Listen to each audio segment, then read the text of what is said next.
You whining, buddy? What are you whining about? What are you whining about? Did you know we're streaming? Did you know we're streaming? Did you know that we're streaming today? Yeah, we're having a nice little stream. That's what we're doing, my little guy. I know that's what we're doing. And I know you don't want me to. You want me to give you lots of pets. Spend my whole day just giving you love and pets. I know. I know. Hey everybody, how you doing today? Oh man. I had a terrible night of sleep. Terrible night of sleep. And woke up and went and helped Isabella hand out flyers. And I'm exhausted. I'm exhausted. And on top of all of that, I've got an absolutely enormous headache right now. Absolutely enormous headache right now. So, this one is gonna be a... this one, I'm gonna try to keep it focused on the articles because there's lots of really good articles today, and I don't want it to devolve like it did yesterday. Yesterday was such a throwaway stream. I gotta maintain my professionalism. Good to see you, Adam. Why don't you just marry Dora and Hinkle if you love them so much? I'm sorry that you slept poorly, too. I don't know why you keep including Hinkle. I've said straight out, and I'll say it again and again, I think that Hinkle is an opportunist. I think that anybody who comes along and offers him any amount of money is going to completely change his worldview. That if CNN showed up and said, hey, we want you to be a liberal, here's money, he would do it. I think his ideology can be bought, and I actually think that's why he, if you recall correctly, when he starts this whole thing, he starts as one of the sock dem types, or Nazbols, or whatever you want to call them, and since then has swayed away from that. And I think it's just because he's just going where the wind is. He's casting a wide net. He's like, oh, I'll be a Nazbol, because that includes both the left and the right. And then if the right picks me up, I'll go right. And if the left picks me up, I'll go left. Right? I just think he's an opportunist. I don't think he has... but what is interesting about Hinkle, and I will say this about Hinkle, is that I think that he's genuinely interested in what's going on in Ukraine. And that is true of Dor, too. Dor, I think, is more complex, or at least more interesting, than Hinkle. Hinkle, I think, is literally just I'm a young man who wants to do this media platform thing, and you're giving me money, then I'm going to say this, right? And I think that he's really on that kind of a path, which is why I always thought it was odd that they banned him, or they demonetized him on YouTube, because I was just like, somebody should just buy this kid. He wouldn't be expensive, right? Are we talking about Jackson trying to thinkle? Yeah, Danarchist. Hey, Major, how you doing, Radio? Good to see you, bud. So glad you guys are here. I'm going to warn you again, right? I've got a really big headache, so this is going to be... I'm going to try and stick with the articles, and it's not going to devolve like it did yesterday, I hope. No, I don't think it's an attack, Adam. I think it's worth having conversations about people like Dor and Hinkle and Rogan and all these guys. The thing that makes people like Dor and Rogan interesting is that I really do think at base they're just dudes, you know? I don't think Dor is being paid by anybody. I think that he's ostensibly and essentially doing what I am doing, right? He's taking a look at the news. He's being skeptical about it. He's responding to his base. He's not taking anything at face value, and he's formulating an opinion based on what he thinks is fundamentally correct. I just wish he'd read the Communist Manifesto. That's really what it comes down to. That's my whole thing with Dor. I just, honestly wish that if he just read the Communist Manifesto, he'd be better. He'd be better than he is. But at the end of the day, and maybe, I wouldn't be surprised to find out that Jackson was CIA. I don't think Dor is, though. I feel like Dor's reporting on Ukraine, and Jimmy Dore is reporting on the Nazis in Ukraine, right? Like he's the only other guy I've seen that's actually willing to put that out there and actually really willing to be like, hey, have you seen the Azov Battalion? Here we are giving millions of dollars to the Azov Battalion, right? He actually talks about the Azov Battalion, right? And so, and the reality is that with a guy like Jimmy Dore, right, it's going to be a mixed bag. He's not going to be right every time, and sometimes his takes are way out in left field, but I think you kind of want that.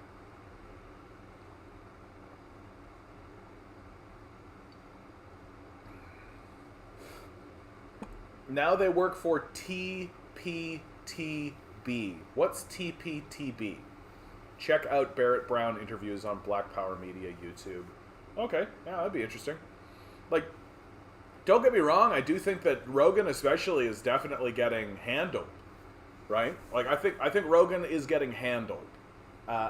He keeps having Mike Baker on his show, right? It's like, come on, dude. Like, he's CIA. Like, Mike Baker is the CIA. Like, he's a CIA, at least at the bare minimum, a CIA apologist, right? Like, he's quote unquote former CIA, right? Oh, the powers that be. Yeah. Like, I think Rogan is getting handled for sure. Rob Rousseau, yeah, Rob Rousseau did do that, absolutely. Big shout out, Rob Rousseau. Canadian Twitch streamer, talks about Azov Battalion all the time, how Canada supported the fascists there. Absolutely. And we've got to keep on that. I feel like in this environment, like, we really can't afford alienating anybody if they're willing to stand up and take this position. Because I think that this is the position that is going to continuously loop back around, right? The amount of apologism that came around at the beginning of the Ukraine war about the Azov Battalion and about the Nazis there, right, is absolutely incredible, and it's still incredible to see, especially as, like, the Ukrainian government structures itself to essentially only allow the Nazis to be in power, right? Cotton, good to see you. Good to see you. Oh, man, I gotta tell you guys, like, literally at the beginning of this stream, I was just like, I don't want to do this. Maybe I'll just call in sick. I've got a big headache. Oh, my God, it's gonna be terrible.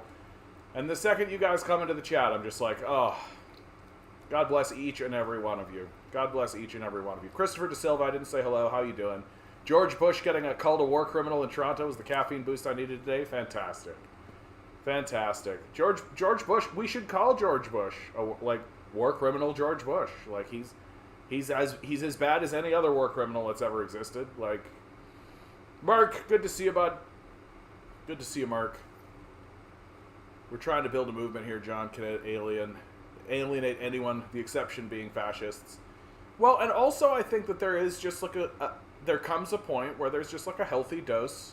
I think that the number one thing that I'm trying to remember, or trying to remind everybody, is that we're all just fucking humans here, right? We're all just humans here, and I think that figures like Dore and Rogan are not necessarily ideologically driven, right? Like they have curiosity and interest, and they have their own positions and all of that, and I've listened to Dore talk about, like, what he considers his sort of central motivations, and it sounds very similar to my own, right? And so I think that it's fair to say that I'm not always going to see eye to eye with these people, right? Especially someone like Rogan, who is now detached. Like, Rogan is detached now. Like, if he really wanted to, he could just, interview MMA people, and that would be the end of it, right? Like, I just think that he's got so much money and wealth now that he can basically just do what he wants, and he doesn't need to. And I do think that Rogan, to a degree, is starting to turn into another kind of Bill Maher sort of figure, where, like, 20 years ago, Bill Maher had his show taken away because he said we deserved 9/11, right? That we had it coming. And now Bill Maher is just an apologist for the empire, right? Like, that's essentially his position. I don't think so. Like, nobody has ever been able to put anything in front of me that shows me explicitly that Dore is, like, don't get me wrong, I think Dore is kind of moderate right. Like, I think that his position, and I think the thing that really scares leftists about him is that he's talked about this. I've listened to him talk about this, where he doesn't want to demonize the right, You know, like he understands that there are pitfalls there, and he understands that there's trouble with there. But he thinks that there can be a reach across, and he thinks that you can reach across the aisle, and they're still our citizens, and we still have to talk to them. And I ostensibly agree about this. The trouble I do have with Dore, and I have the same trouble with Rogan, and I have the same trouble with lots of American commentators, is that they're not really willing to accept that Nazis aren't debating in good faith, and that Nazis are not going to have their minds changed, right? Not really. And there's kind of like a hopeful naivety to the way they talk about these things. Like, I think Rogan states it pretty explicitly, right? It's good speech beats bad speech. And he really believes that, right? Good speech beats bad speech. And I just don't think you can, like, that's a nice idea, right? It's a nice idea if you're like a teenager, right? Or in your early 20s. But as you get older, you start to really realize, like, there are people in the conversation who are only talking in order to promote their fascism, right? Like, they're not talking to convince you. They're not talking to find a compromise. They're talking to say, hello, fellow Nazis. Come be Nazis with me. Let's all be Nazis together. It doesn't matter what they say, right? Now you know where the Nazis are. Find the Nazis. Group with the Nazis. And that's all they're doing, right? Like, Ben Shapiro isn't going on Joe Rogan's podcast to convince Joe Rogan of anything. He's going on Joe Rogan's podcast to be like, hey, everybody, I'm a Nazi too. Come be a Nazi with me. That's what they're doing, right? That's what they're doing. And so you've got to, you know, accept that the whole good speech beats bad speech argument, which I think both Rogan and Dore ostensibly agree with, is it can only go so far. It's limited. There is an end to it, and they don't want to really admit it. That's how the left lost the PR battle over 9/11 truth, because the movement tanked itself by surrounding itself by Alex Jones types, loose change people who couldn't find their way out of a paper bag. Let's not forget Dore's unprovoked attack against the principled communist Ben Norton over vaccines. Yeah, the vaccine one is one I think you and I are going to find a lot of commonality on. I don't necessarily agree with Dore's... I don't want to open the vaccine can of worms, so I'm not going to. But I don't hate that Dore was willing to take a controversial fit like that. Dore's a comedian, dude. Like, he's a nightclub comedian, right? He's not a fucking an expert or anything. And I feel like it's not unreasonable to have a skepticism, right? When it comes to vaccines, I just don't think it, like, if somebody says, oh, so pharmaceutical companies are big evil conglomerates, and the government is not to be trusted, but if they say put this in your body, we all have to do it. Like, I'm just like, yeah, it's a pretty good argument. You know, like, it's a pretty decent argument. My counter to that is, I didn't listen to the pharmaceutical companies. I don't listen to the pharmaceutical companies. I don't listen to the government. I listen to the doctors. That's who I'm listening to. If the doctors and the nurses are telling us to get vaccines, then that's who I'm going to listen to, right? And also, like, demonize the right, no, demonize the left. Well, I think a guy like Jimmy Dore is interested in fighting against the power structure. And the power structure right now is democratic, right? That's the Democrats. So he's not going to swing against the people who are not in power. He's going to swing against the people who are in power. We'll see. Like, look, if Donald Trump takes power and Jimmy Dore is basically just a Trump apologist and isn't actually trying to check the power structure the way that he's currently trying to check the power structure, then I think you're onto something. But I am willing to give a guy like him the benefit of the doubt, because I don't expect him to be anything that he isn't. I think, and that's true, I think, of Rogan as well. Like, I don't expect these guys to be something that they're not. Right? They're nightclub comedians. Like, they're not, yeah, if you pay anyone a fuck ton of money, they'll support the empire. That's essentially Rogan and Meyer. Yeah, I think that's right. I mean, Rogan at least will platform people like Abby Martin, right? He'll at least bring people on who are willing to speak out against empire.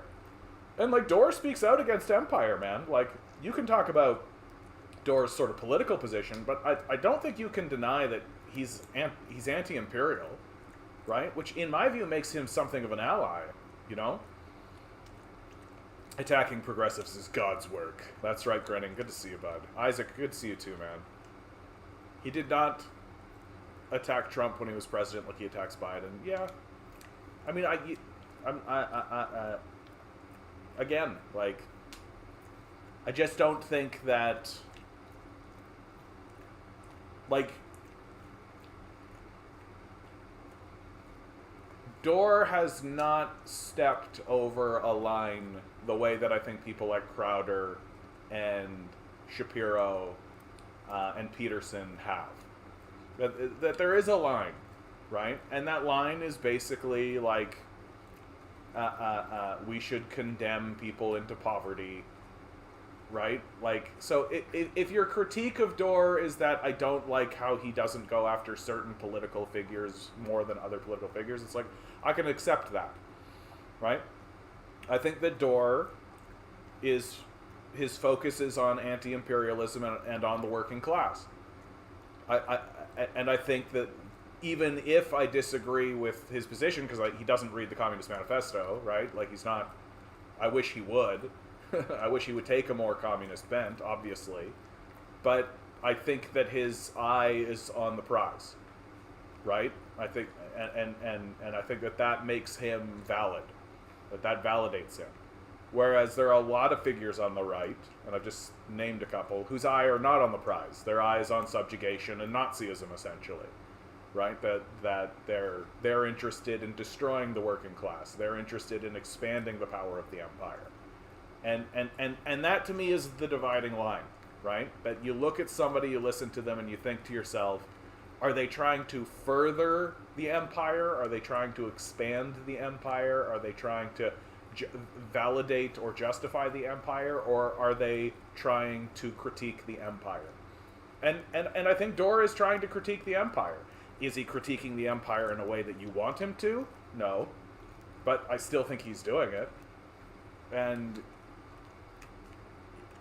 we'll see if it continues to materialize, right? We'll see if it continues to happen as Trump and as the Republicans ascend to power.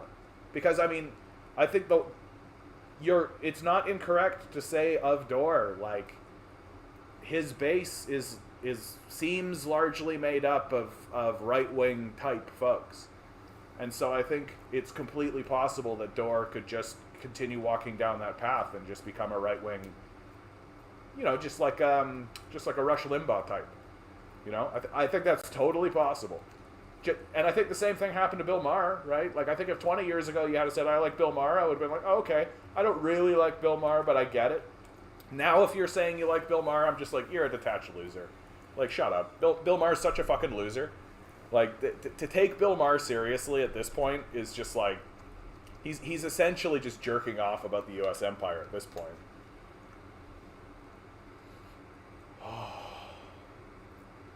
How's Door anti-imperialist when he just provided cover for Trump by saying Trump doesn't also serve those same oligarchs as everyone else?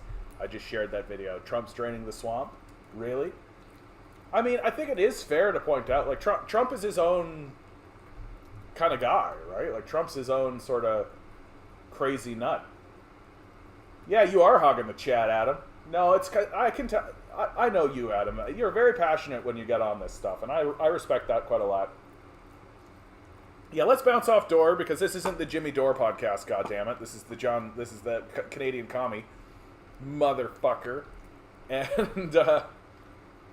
we're not, look, I'll put it this way, right? If you're watching Jimmy Dore and you like Jimmy Dore, it doesn't make me mad. It's as simple as that. Like, I don't really disagree with anything you said here. I just don't think it's that crazy. Like, Dore isn't that far out, like, yeah, this is the great way to say it. Dore's not that far out of step with the rest of the country, right? Like, Dore's, like, not that controversial as far as I'm concerned, right? Like, when I go home and I talk to the guys that live in fucking Manitoba, you know, seems about right. Right? Seems about right. Like I don't think he's controversial. And I think that there are people out in the world who are controversial, who and scary, right? Like I think a guy like Ben Shapiro, I think a guy like Jordan Peterson, I think a guy like Steven Crowder. I think these guys are scary. Like they're scary people who are coalescing and building Nazi movements, right? Like I think that's what they're doing. And whether or not they're actively doing that on purpose, like whether or not their goal is to build a Nazi movement, that's one discussion, but I do think that's what they're doing. That, like, the QAnon crowd and the heart of white supremacy, like, these are their spokespeople. Like, for sure. For sure. The guy like Tucker Carlson. Tucker Carlson as well, I think, is a very scary and dark figure.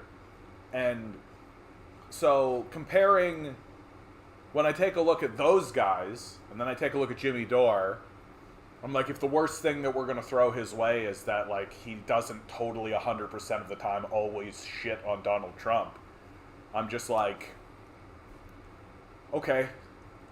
You know what I mean? Like, it seems like it's the difference between somebody being like, well, he's still the president and we should listen to what he has to say, and, you know, I don't always agree with him, but I think, you know, there are lots of people who do, and so, you know, maybe we should dig a bit deeper and be skeptical when people who have all the reasons to lie about what they're saying, right? There's a difference between that and a guy who's like, we should flood black communities with cops, you know? Like, there are differences.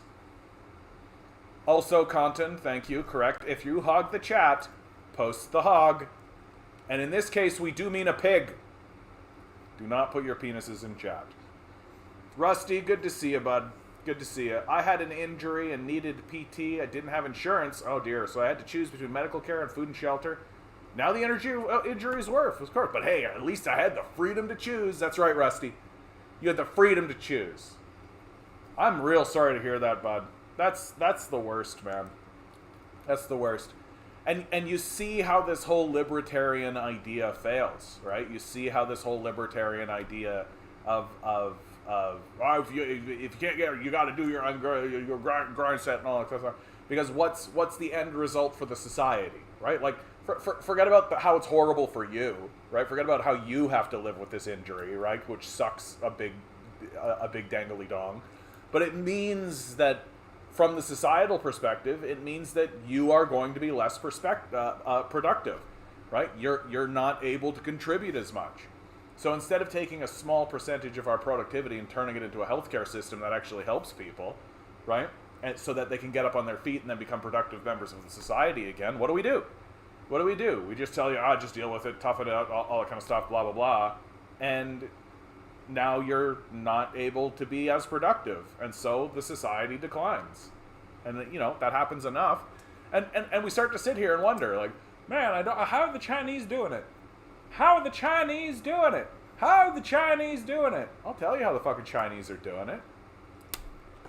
They're not wasting their money. They're not wasting their time. They're not wasting their effort. They're not wasting all of their resources, right? And they actually understand that helping citizens makes for a stronger society. So my solidarity with you, Rusty, as my chat descends into pig icons. You guys are great. This is really great. I didn't realize there were so many pig emojis. Who knew? Yeah. Danerkis says, I watch MR, and some of the things I hear there infuriates me. I don't believe there is genocide going on in Xinjiang, China. Ukraine is fascist, as Italian. Biden is terrible. What's MR? China has a plan, and they're sticking to it. That's right. Well, and I think the thing that, when it comes to China, right, like, I think the thing that Westerners really struggle with is that when it comes to governance, when it comes to running their society, they are non-ideological. And I think that that's really, really troublesome. Majority. Sam Cedar. Yeah, Sam Cedar is basically a liberal, like kind of a capitalist apologist, right? Like, I don't disrespect Sam Cedar, but that is his position. Like, he's a liberal capitalist apologist, fundamentally. Like, I think he really is just one of these guys that's like, yeah, this is the best we can do. I wish that we could do better, but this is the best that we can do, so let's make the best of it. And that's kind of the end of it when it comes to the Majority Report. That said, like, Sam Cedar, like, I would love to have a conversation with him and really discuss with him.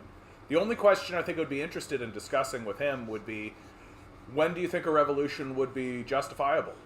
When is there such a thing as a justifiable revolution? And to have a real conversation with him. Because I think the big mistake that people who are in confrontation with a guy like Sam Cedar do is they go in there hot to trot and they try to get one over on him, or like checkmate him or something. You know what I mean? They try to do something. Yeah, because the Majority Report, like, who cares about liberals? Like, that's basically my position on the Majority Report. Like, they were fine when I was 20, but I'm not 20, right? The society moved on and they didn't, right? They're great if you're like a wine mom who you know, has a doctor for a husband, you know, that kind of thing. But if you're actually looking at a society and you're genuinely asking yourself, do we need to have a revolution? Right? They're just not in the same ballpark as you. And people who go on the show and they try to do like checkmate maneuvers, or they try to do any of that kind of stuff with a guy like Sam Cedar, because Cedar's been in the game a long time. Like, he's a professional, right? Like, I this is where I really respect a guy like Sam Cedar. And what frustrates people when I talk about Sam Cedar, I can tell, is that I really respect him just as a professional, right? He knows what he's doing. He's been in the business a long time. He knows how to handle people. He will not be pushed around. He's a grown man, right? He's a grown man. He's a grown adult, and he's a serious person. And you have to respect that. If you don't respect his position, you have to respect that. And lots of times people go on his show and they don't, and they think they're going to be able to bully this guy around or checkmate him or aha him, and they don't realize that like, Sam Cedar is excellent at doing this. He does this one thing that I really respect in a person, right? I really respect that Sam Cedar goes, yeah, you know, you're right, like, but what are we going to do about it, right? Like, there are limits to things. But it kind of shows his position of privilege, right? Like, he's done that thing that I always talk about that commentators do, which is they care about their business and they don't care about advancing the society any longer, you know?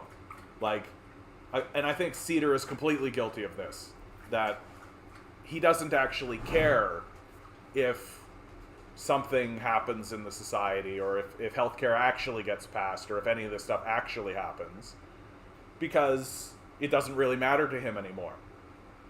He cares about his business, and his business is commenting on the society, and so he's kind of found his lane, and he's found his groove, and he's just sticking with it. And so I respect when people move away from him, because people grow up. Like, Cedar's worldview hasn't really grown up since like 2004. Like, and I think that's pretty straightforward. Compton's losing his mind. Give me a fucking mic! Boo, boo, boo, boo. Yeah, I'm sure there's somebody sitting there on the other side just being like, fuck you, John, fuck you. And you're right.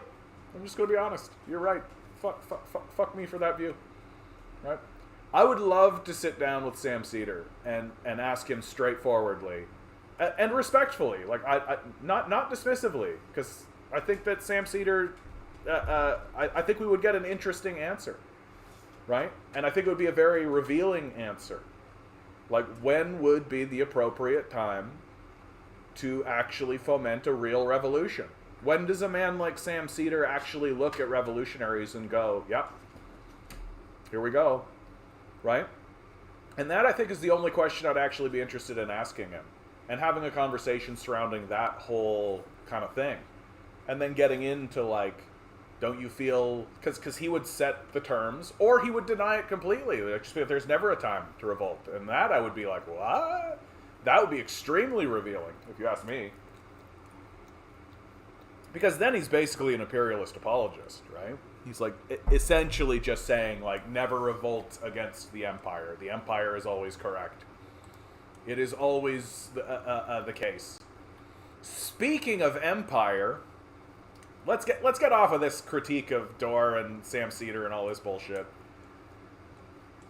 This is the Canadian commie, goddammit. I'm not here to promote these guys. These guys don't need me promoting them.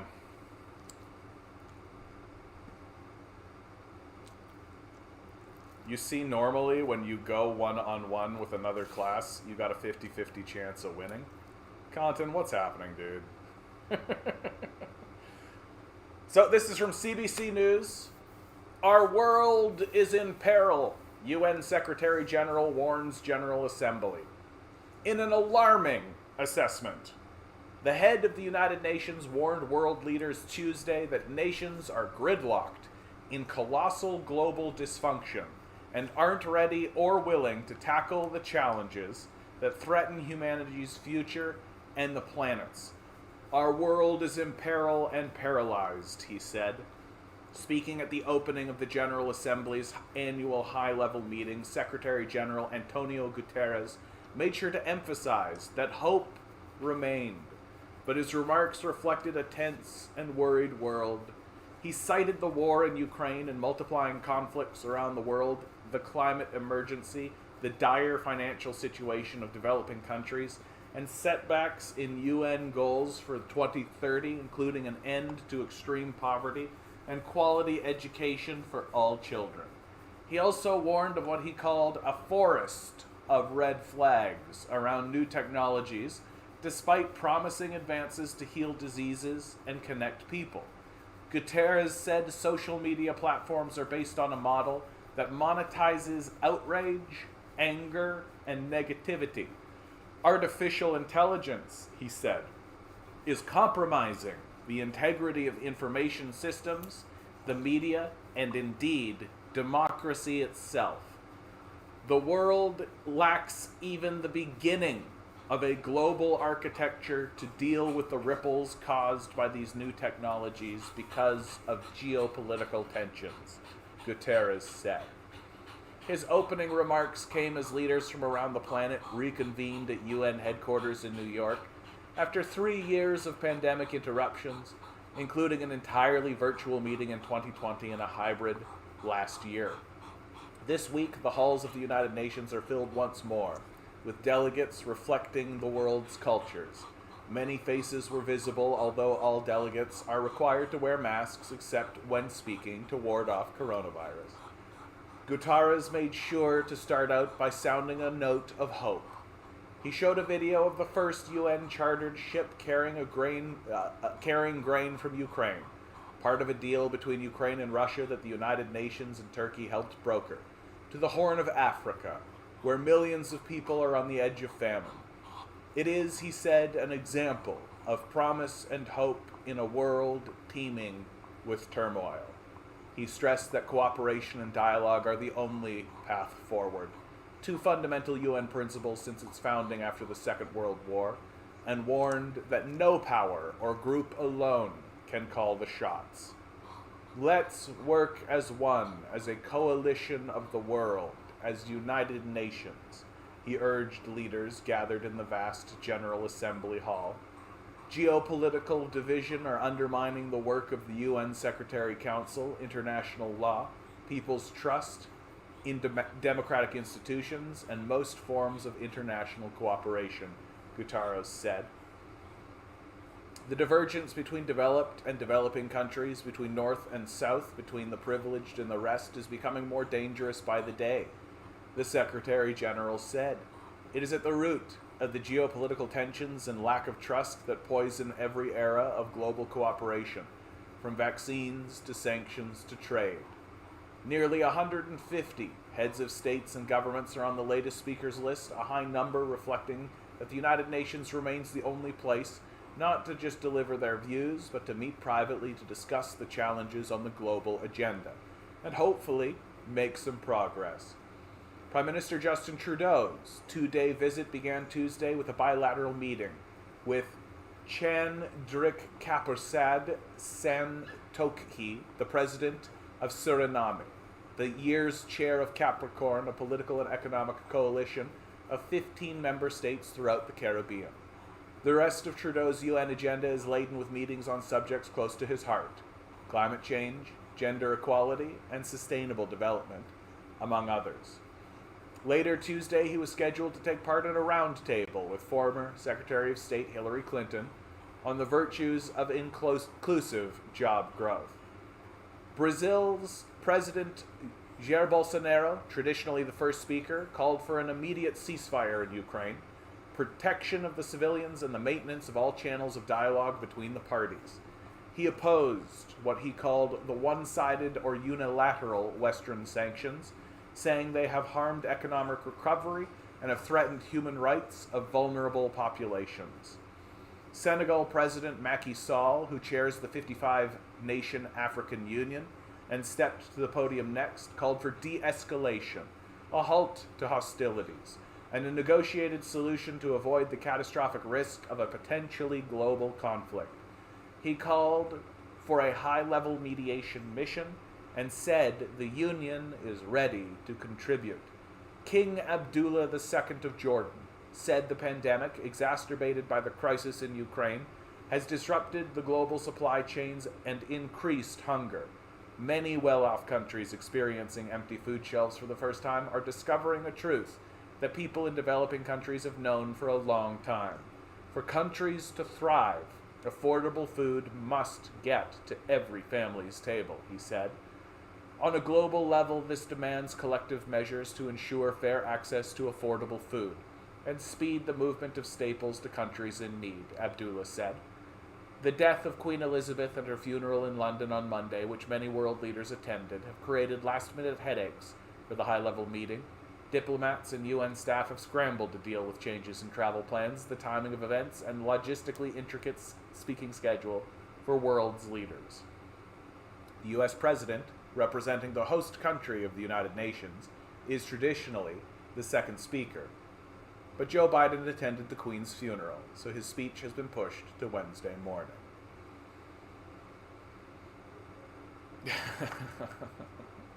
Compton, I'm a theory freak, we ain't normal. What's happening, Compton? How you doing? You doing okay over there? I feel like I'm watching Compton have a breakdown.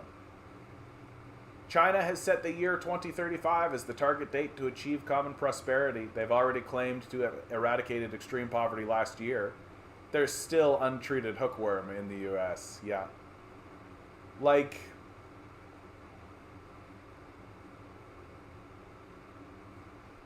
What we are going to see in China, I genuinely think that what we're going to see is we're going to tell people what's happening in China and they're not going to believe us. I think that that's what's going to happen. We experienced that a little bit already, right? A little bit of hey, poverty, they eradicated extreme poverty in China in a very short period of time, and people just don't believe it. Or they attempt to give the credit to capitalism, right? And I think the stuff that we're about to see come out of China now, now that China has reached some kind of parity with the United States, the next level of it is going to be stuff that we just won't believe. The Westerners just simply won't believe that that's what's happening. Yeah, Minority Report is a gateway. Yeah, it was people like Jamie Peck and Michael Brooks. Michael Brooks was such a loss for the left, honestly. The thing I really loved about Michael Brooks was his ability to maintain empathy and compassion, but still having a firm and critical hand. If some document got declassified from the CIA saying, here are the people we killed with, our heart attack guns and our cancer guns and all that kind of stuff, if a document like that gets declassified from the CIA, I fully expect to see Michael Brooks on that. Like Michael Brooks is a very dangerous figure um, for uh, uh, uh, the empire, because I think when he spoke, he was so genuine, and he was so honest, and there was real love in his heart, and you could tell. That's the truth of it. There was real love in his heart, and you could tell. And and and and he wasn't radicalizing people because he was calling for war or any. He was radicalizing people with love, and I think that's what makes him so dangerous. Volume is very low. Too bad, Isaac. Too bad. Turn up your speakers. I'm very tired, Isaac. I'm very tired. I love you, bud. Be bad if that grain ship ends up going to Europe. Did you see the CPUSA International Conference? I did not. The listen to the CPUSA prez at the end basically says, vote Democrat because Repub's bad. Yeah. Honestly, dude, I genuinely think that most communist parties at this point have been completely co-opted. Like, I think that they've either been co-opted or they've been infiltrated. Like, we're talking about, like, the CIA is like a they have hundreds and hundreds of billions of dollars. Like, look at the propaganda campaign they have for the Uyghur genocide, right? Like, look how many resources they have to do that kind of stuff. And you're telling me that they're not actively infiltrating organizations, like communist organizations? I think you're full of shit. They're obviously going to try to infiltrate these organizations and be successful, right? Anyone have ideas for mutual aid projects? I've been thinking of providing free small car repairs. Lights, mainly. Yep, keep people from being detained by police. Michael Brooks would have bent the knee over the SMO. What's SMO mean? Simple monetary order. Singularity. What's SMO mean? I always thought there was something wrong with Michael Brooks' death, but I'm paranoid. Yeah, anytime anybody in politics dies, like, early, I always just say they got killed with the cancer gun. Like Jack Layton. I'm like, oh, so you're telling me that literally, like, the election before he would have taken power, he got killed by, like, he died of cancer? Yeah, that looks like cancer. That looks like cancer gun to me. Oh, special military operation, of course.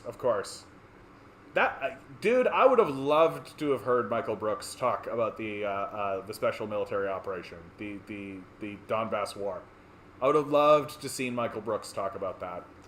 And as time is moving forward and as more and more evidence is being put forward, you're seeing leftists, the established leftists, right?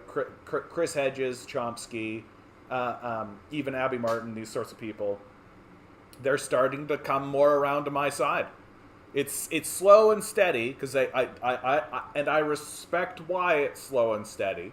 Like, I don't have anything to lose, guys. Like, I got nothing to lose, so I can 100% be like, yeah, they were fucking shelling Russians in Donbass, right? What was he supposed to do?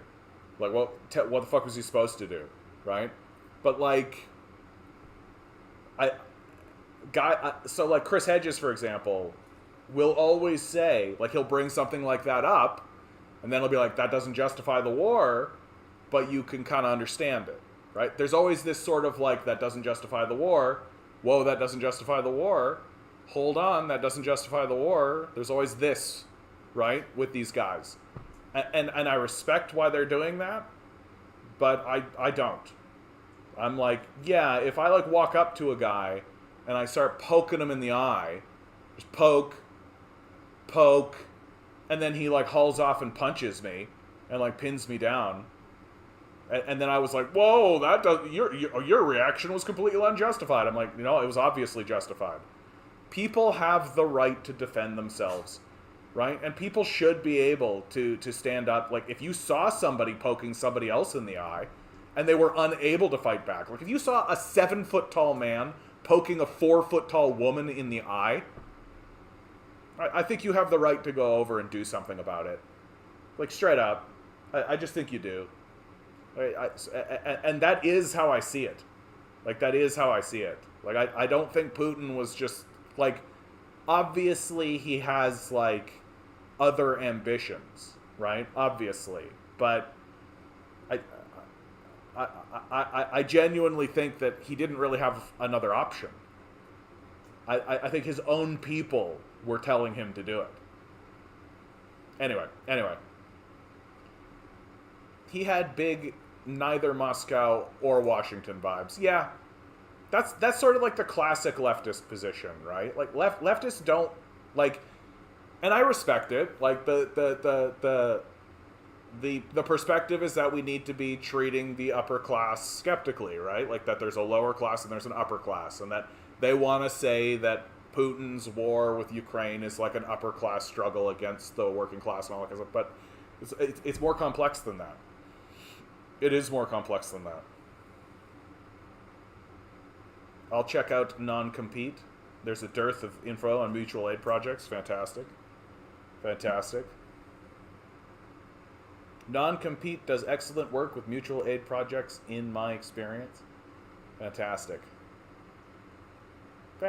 man. I like, what a fucking wacky time we're in. What a fucking wacky time. Deforestation is accelerating in Brazil as Bolsonaro's first term ends, experts say. Like, we're so goddamn stupid with this shit, eh?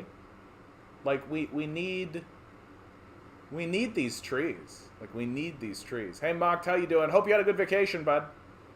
The EU has threatened Hungary with the withdrawal of €7.5 billion if the country does not take more effective action against corruption. Yeah, I'm sure that a withdrawal of $7.5 billion isn't going to increase corruption, right? Like,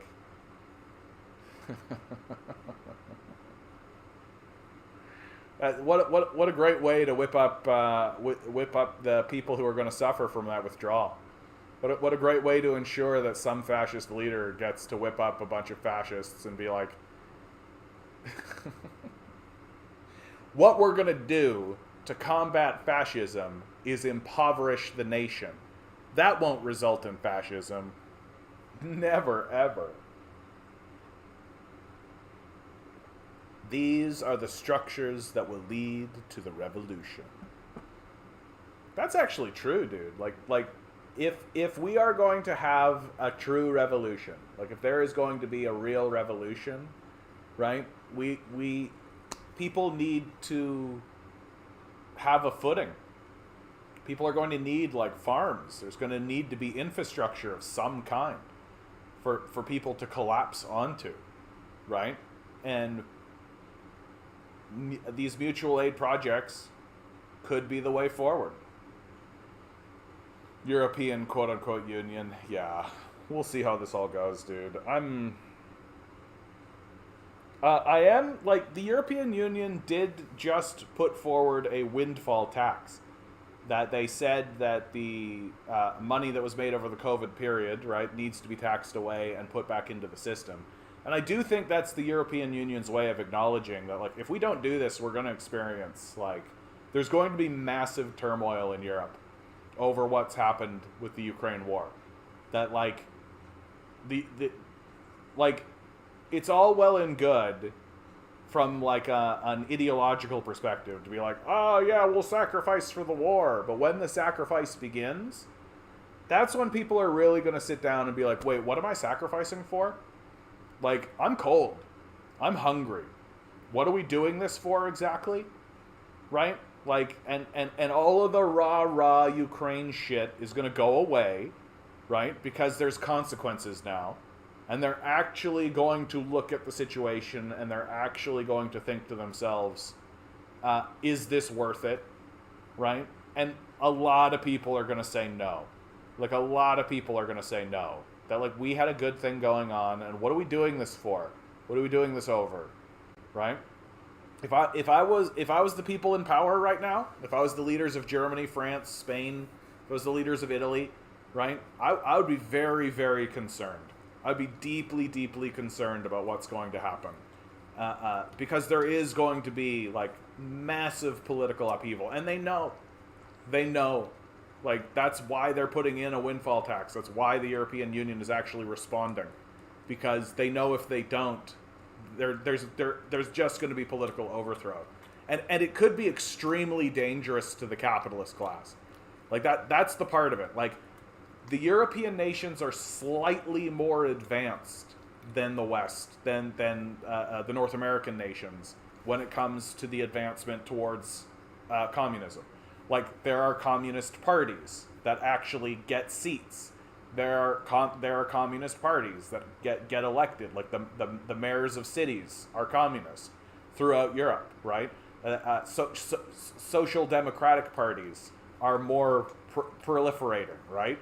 And so if you're a capitalist trying to exist in this ecosystem where there are like communists and socialists and all of this, and they're fairly advanced, right? Like the party structures are fairly advanced. And all of a sudden here comes this crisis that is generated completely by capitalism. It's a capitalist-driven crisis, right? Where people are going hungry and are not going to have, and are going to be cold, right? Energy bills are going to triple, like that kind of shit's happening. Well, a lot of people are going to be asking themselves, why am I doing this? And you know who's going to have answers? The communists, right? So not only is it a threat to, like, you know, Joe Blow Kokomo, right? Or like the Prime Minister of France, right? Not only is it a threat to the Chancellor of Germany, it's a threat to the structure of capitalism itself. Because a lot of people are going to say, why are we still tolerating these capitalist losers? The reason why I'm shivering under 3 sweaters is because of these fucking loser capitalists. Fuck that whole system. Let's get rid of these guys. What good have they ever done for us in the first place? There's going to be a lot of that talk, and they know it. Like, they know. Like, and as a European, like, if I was living in France or Germany or any of these places, and I had an understanding of what the history of these places actually is, I'd be like, oh, so my country is about to fall into turmoil? I'm sure that won't result in a war, like it always has every single fucking time. Europe, the history of Europe is the history of war. Like, these guys basically just go to war with one another, and they like it, right? Just take a look at these soccer hooligans, for God's sakes, and you can put 2 and 2 together pretty fast. You're like, oh yeah, like these guys want war. They want it. They crave it in their blood. That during periods of, like, peacetime, they're literally like, it's peacetime, but I have to express this desire for war, right? Where is the desire for war? Soccer? Very well. Soccer it is. War! Right? I'd be very worried if I was in Europe right now, dude. I'd be very worried. Like, I don't want to go through a war. I don't want to go through like a whole... I don't want to see my entire culture reconfigure itself to go to war. Right? Not interested. Seems bad. Seems bad. And I don't know that Europe can avoid it. If Europe can avoid it, I think it would literally be simply because the communists and the socialists take over enough to be able to just funnel that desire for war into revolution against capitalism. That's what I would be calling for if I was in Europe, right? If I was the Deutschland communist, right? If I wasn't the Canadian communist, right? If I was the come on, John, a European nation that begins with the letter C. If I was the Czechoslovakian communist,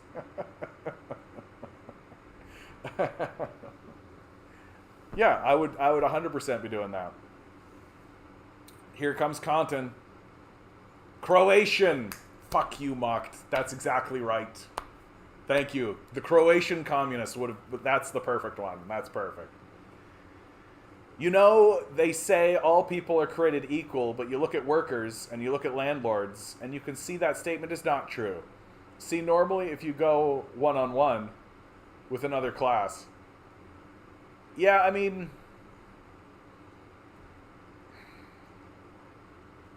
The thing that consistently blows me away is how people refuse to understand that there's an ownership class and that people are born into that class. Like, it blows me away that people don't understand that.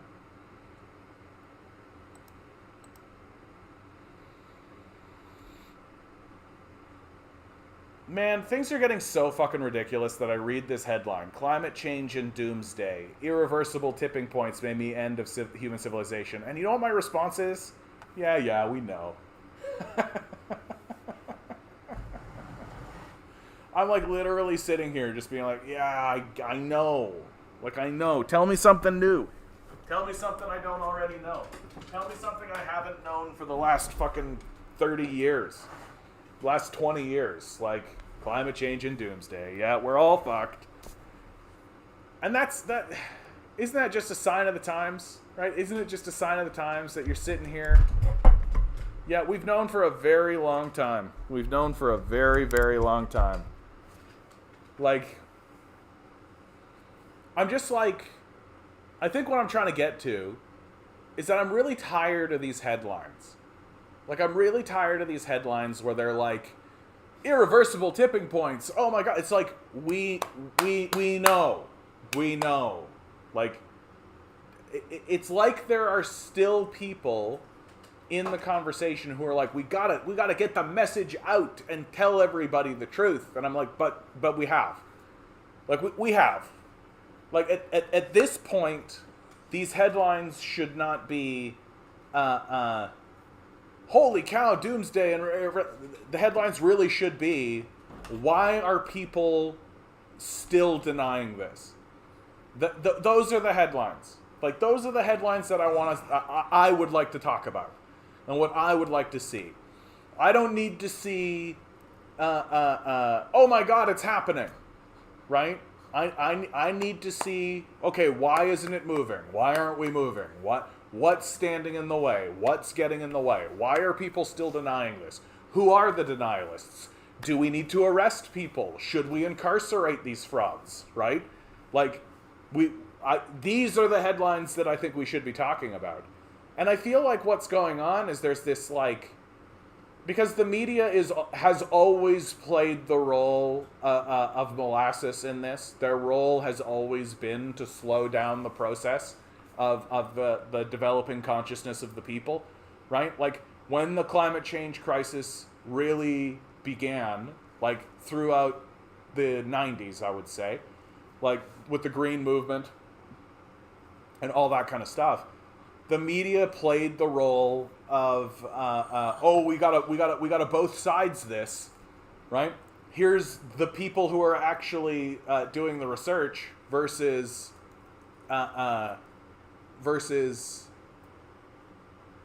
some asshole who's paid by the fossil fuel industry, right? Have you seen the Joker cartoon where he's a socialist? He's got my vote. I mean, I think that's literally the capitalist class trying to demonize socialism. Like, they're going to do that kind of stuff, right? They're literally going to take, like, it's like when they say Hitler was a socialist, right? Like, they're going to sacrifice everything if it means that you believe that socialism equals Nazism, right? They're going to do that kind of stuff. But what's funny is that I do think it may backfire. Like, I think that, like, the socialist Joker, right? You listen to him and you see what he does and you're like, oh yeah, okay. I guess I'm a Joker guy now, right? Here we go. Conton, I'm going to read this. I don't know what's going on, Conton. I don't know what you put in your soup today, but I like it. You know, they say that all people are created equal, but look at the workers and look at landlords, and you can see that statement's not true. See, normally if you go one-on-one with another class, you got a 50-50 chance of winning. But workers are organizing freaks, and the theory ain't normal. So you got a 25% at best to beat workers. Then you add communists to the mix, your chances of winning. But workers are organizing. Oh, I fucked it. But workers are organizing freaks. The theory ain't normal. So you got a 25%. You add communists to the mix, your chances of winning drastically go down. See the three-way at revolution, you got 33 and a third chance of winning. But workers, they got a 66 and 2/3 chance of winning. because anarchists know they can't beat workers, and they're not even going to try. So landlords, you take your 33 and the third chance minus communist 25% chance, you got an 8 and 1/3 chance of winning at sacrifice. But then you take communists 75% chance of winning if they go, what is happening, Compton? This is revolution math. Revolution math with Compton Cartwright. I don't even know what you're... Just like mathematics and figure... This is like you have typed out the meme where a person is like looking and there's like math and figures and stuff. That's what you've done. I'm not reading the rest of this. I'm not reading it. Yeah. See, landlords, the numbers don't lie. They spell disaster for them at revolution. Yeah, exactly. Jokerism is born. I mean, like, the movie Joker really made Joker a very sympathetic figure. Like, a really sympathetic figure. And I feel like the new cartoon versions of Joker are really picking up on that. They're really starting to realize that, like, because Joker's sort of justification was always, I'm crazy, right? Like, Cesar Romano, all of the Jokers, essentially, like Heath Ledger's Joker, they were all just, like, kind of iterations of a madman, right? And their justification for doing what they're doing is just fun, chaos, it's absurdism, right? Like, they're whereas Joker, with Joaquin Phoenix, really pointed out and really doubled down on the whole, like, no, bro, this guy's got a mental illness and has been abandoned by his society. And now it looks to me like every Joker moving forward is going to take... every Joker moving forward is going to take that idea and infuse it. So what you're... Why am I watching this, dude? So every... No, you know what? I just gotta watch this. I can't continue. Hold on. I'm gonna mute my mic. This is how I got... Okay, hold on. Scott Steiner, it's going to be a three-way for the TNA heavyweight title at Sacrifice between you, Kurt Angle, and Samoa Joe. Now, before you get there, you have an important step tonight as you and X Division champion Petey Williams take on the unlikely duo of Kurt Angle and Samoa Joe. You know, they say all men are created equal, but you look at me and you look at Samoa Joe, and you can see that statement is not true. See, normally if you go one-on-one with another wrestler, you got a 50-50 chance of winning. But I'm a genetic freak, and I'm not normal. So you got a 25% at best at beating me. And then you add Kurt Angle to the mix, your chances of winning drastically go down. See, the three-way at Sacrifice, you got a 33 and a third chance of winning. But I got a 66 and 2/3 chance of winning because Kurt Angle knows he can't beat me, and he's not even going to try.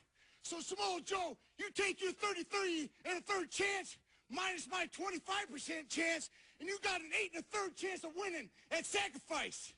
But then you take my 75% chance of winning, if we used to go one-on-one, and then add 66 and 2/3%, I got 141 and 2/3 chance of winning at Sacrifice. See, Joe, the numbers don't lie, and they spell disaster for you at Sacrifice. See, but I'm going to break it down for all you ladies. Would you rather be with me, or would you rather be with Joe?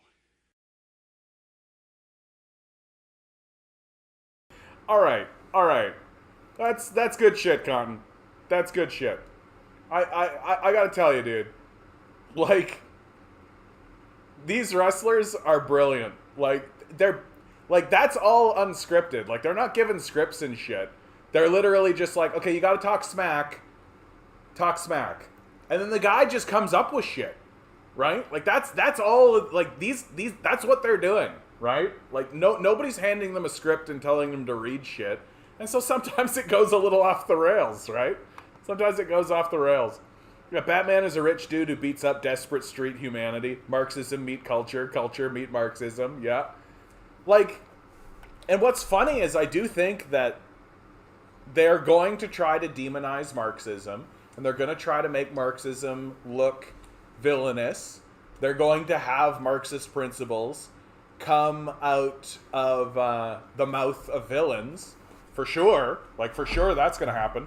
But I think it's going to backfire. That at the end of it, the populace is going to be like, but the villain was right the whole fucking time. Like, the villain was right the whole fucking time.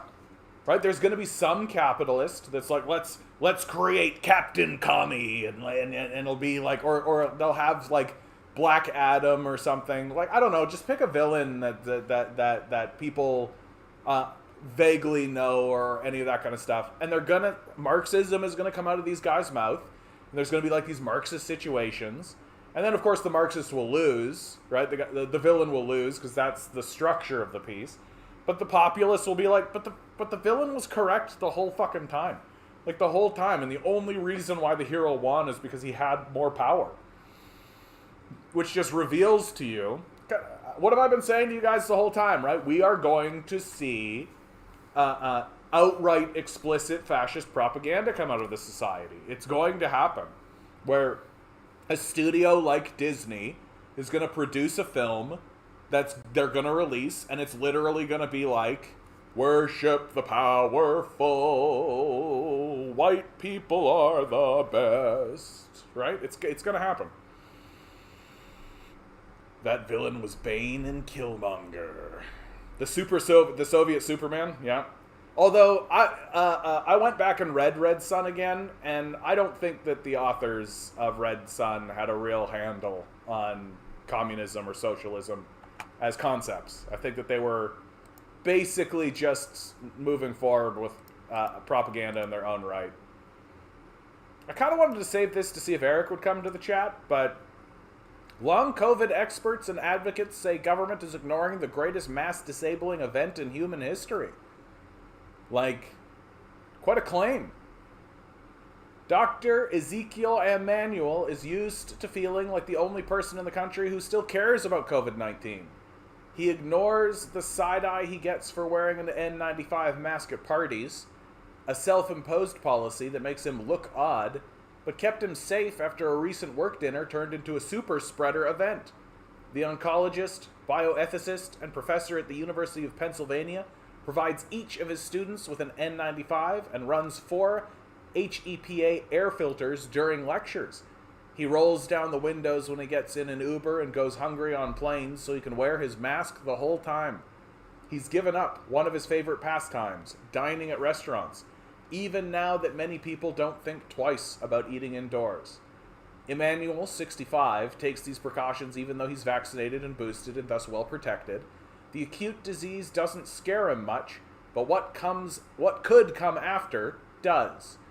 The only thing that's preventing me from leading a normal life is the risk that I'll get long COVID, Emmanuel says. I can't say why people aren't reacting like their hair's on fire. This is a serious, serious illness. Emmanuel is not totally alone. In a July Axio Ipsos poll, 17% of people said their biggest fear related to COVID-19 is the possibility of getting long COVID, a potentially disabling condition in which symptoms linger or emerge well after an acute infection. But at a time when the majority of U.S. adults think there's little risk in returning to normal, mask wearers, test takers, and social distancers walk a lonely road. I'm not going to read the whole thing, but like, I can feel it at my own workplace. Like, when I go into my own workplace, there is this kind of desire to loosen up. And I myself, if it's slow at work, I've been loosening up as well, right? But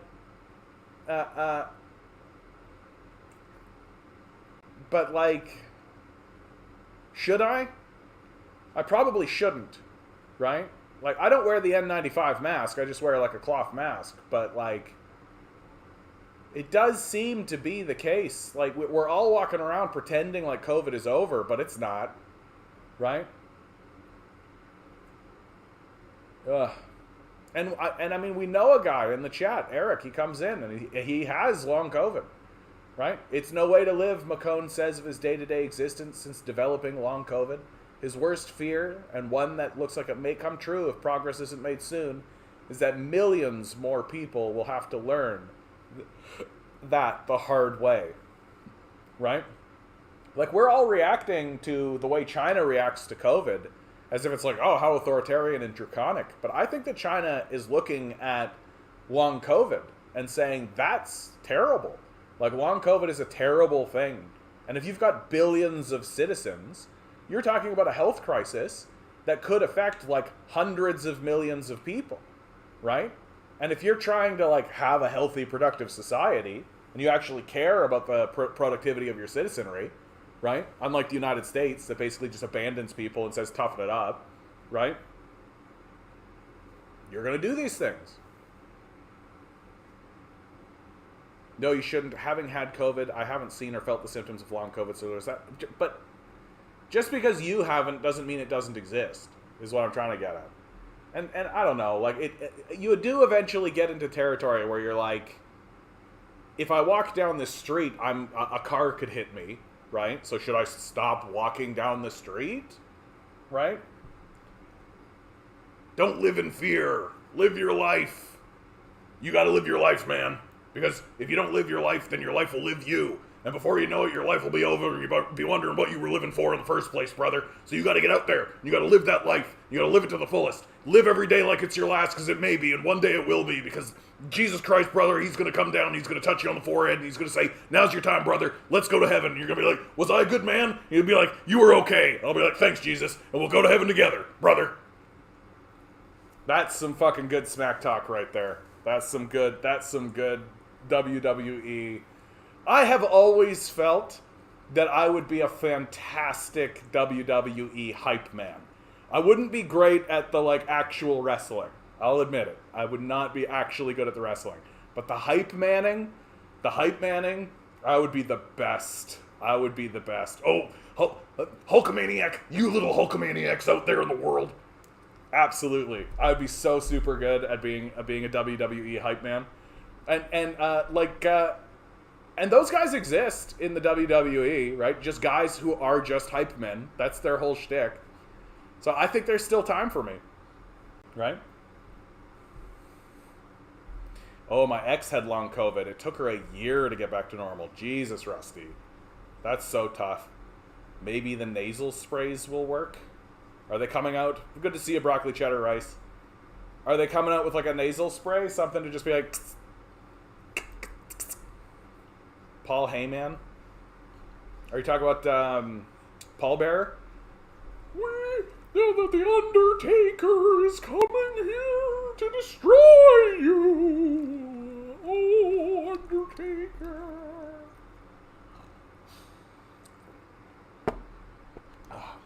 That's a good boy. All right.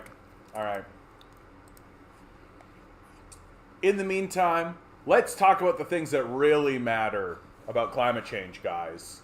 Right? Forget about that famine. Forget about the loss of life. Forget about the destruction of human civilization. What we all know really matters about climate change is how much money we're going to lose. Right? How much money we're going to lose. That's what really matters. Right? Losing such a huge amount of private land over a few years could have far-reaching consequences, including threatening local economies. I'm not going to read this, obviously, but, like, I just think it's so funny that as we're moving forward, right, the articles aren't like, hey, are we actually going to incarcerate the people who caused this crisis? Are we actually going to confront the people responsible for at least the disinformation campaigns? Like, I understand that there's an argument to be said that, like, yeah, I just, like, was doing the oil industry stuff, and then all of a sudden there was climate change, and I was like, oh, what? Like, that they just were clueless walking into it. Like, they were walking into it unaware of what their actions were doing. Which is 100% what they're going to say, right? But we know that their own scientists, like, we've got the memos. We've got the ExxonMobil memos being like, hey, what we're doing is going to destroy the species. And the Exxon oil executives basically looked at that and went, double production, lie to the people, right? And, like, those people should go to jail, I don't think that's particularly controversial. I gotta tell you. I feel like when I say that kind of thing, there's a type of person that goes, "That's extreme. That seems very extreme, Jonathan." And I go, "Is it? Like, is it extreme? Like, if there was a guy who set up a booth, right? It was a booth with a door, right? And he said to people, everything's fine if you walk through this door, right? People would come up to him and be like, hey, mate, I'm looking for the washroom. There you go. I've set up a washroom booth, right? And he goes, oh, here's the washroom right here, just through this door. And then when you walked through the door, it actually was like a sheer down cliff and they fell to their death. Right? And I said, that person should go to jail. Like, that person should go to prison for that. That seems like a crime to me, right? And somebody would be like, yeah, but he didn't, like, directly kill them. He wasn't, like, taking a hammer and burying it into their skull or something. It's like, yeah, but he was definitely setting them up to die. Like, he was definitely putting up all of the conditions necessary for a person to be dead, right? Certainly a crime. Like, no doubt. And I don't think it's controversial to say so. And so, if somebody is trying to tell me that incarcerating CEOs who knew about climate change and still, like, increased production and did everything they could, and also, like, funded disinformation campaigns, that should just you should just go, like, to the bottom of the gulag, like, as deep into the hole as you can go, right? Seventh level of hell. You should have, like, Lucifer should personally take a pitchfork and put it up your asshole for the rest of eternity. Like, and I think that's a fucking completely normal position. I think that there's nothing extreme about that. I don't even think that I should register on the political, like, to me, that's no different than saying, yeah, serial killers should be incarcerated. Like, yes, obviously. Oh, you want a list of people? Bro, here it is. Here you go. Like, no, complete. We did it. We already did it. Like, we know who's guilty. Like, we know. We've done the legwork. And maybe we could create a more expansive list, right?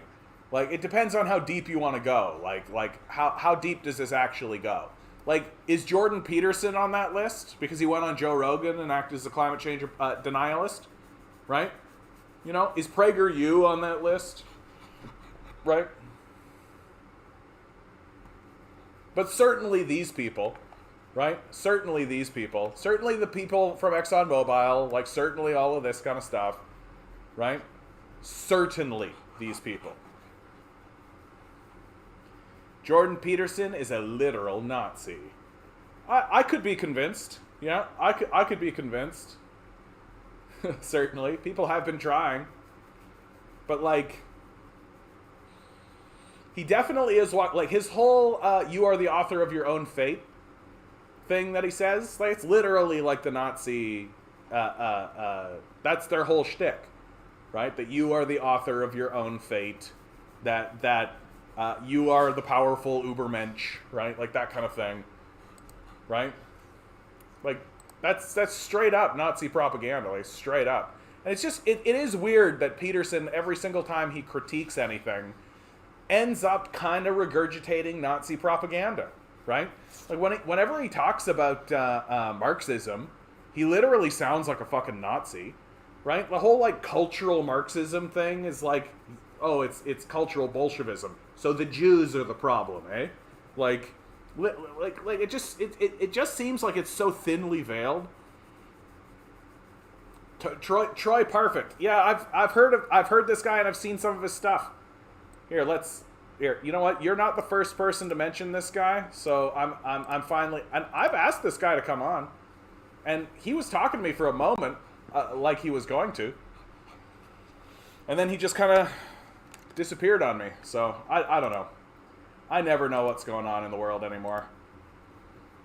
Yeah, this guy here. He's like written a book called, he only has 618 subscribers, right? The Devil and His Due, How Jordan Peterson Plagiarizes Adolf Hitler, right? And it's very clear this guy's got like a real hard-on for this, right? And I'm not saying that dismissively. Like this is what he has dedicated himself to doing. Outing Jordan Peterson, part 4, right? Outing Jordan Peterson, part 5. And his thesis, and the thesis of his book is that Jordan Peterson's a fucking Nazi, right? Like, and I'm like, and every time I listen to his videos, I'm a bit like, yeah, it sounds, seems like this might have legs. Seems like this might have legs, right? Actually, yes, climate denial propagandists like PragerU should go straight to prison, full stop. All right, let's go. Let's go. Let's go, Brandon. Let's go, Brandon. Oh. Strangers accept without question a man who puts together a life in pork belly futures or zippers, but they demand to know of a writer. Why did you do it? Mordecai Rickler.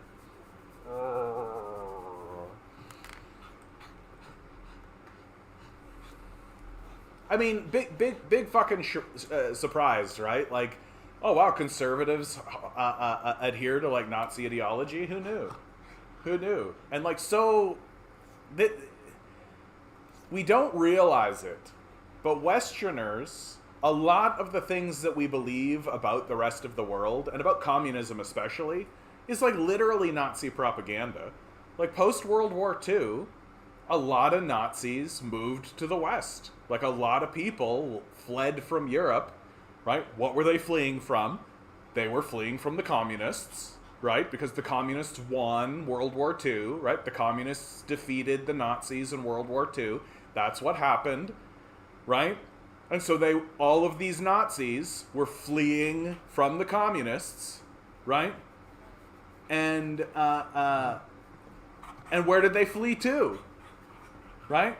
And we know there's like Operation Paperclip, there's all this kind of stuff, right? Where did they flee to? They came here. And they brought their weird little Nazi ideologies with them and their weird little Nazi lies with them. Just the other day, I had somebody just basically regurgitating the Nazi line on the Holodomor, right? And I literally said to him, I'm like, dude, this isn't even CIA propaganda you're telling me now. This is straight up like Nazi shit.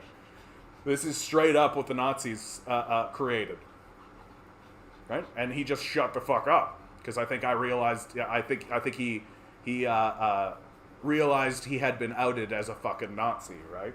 And well, like nobody.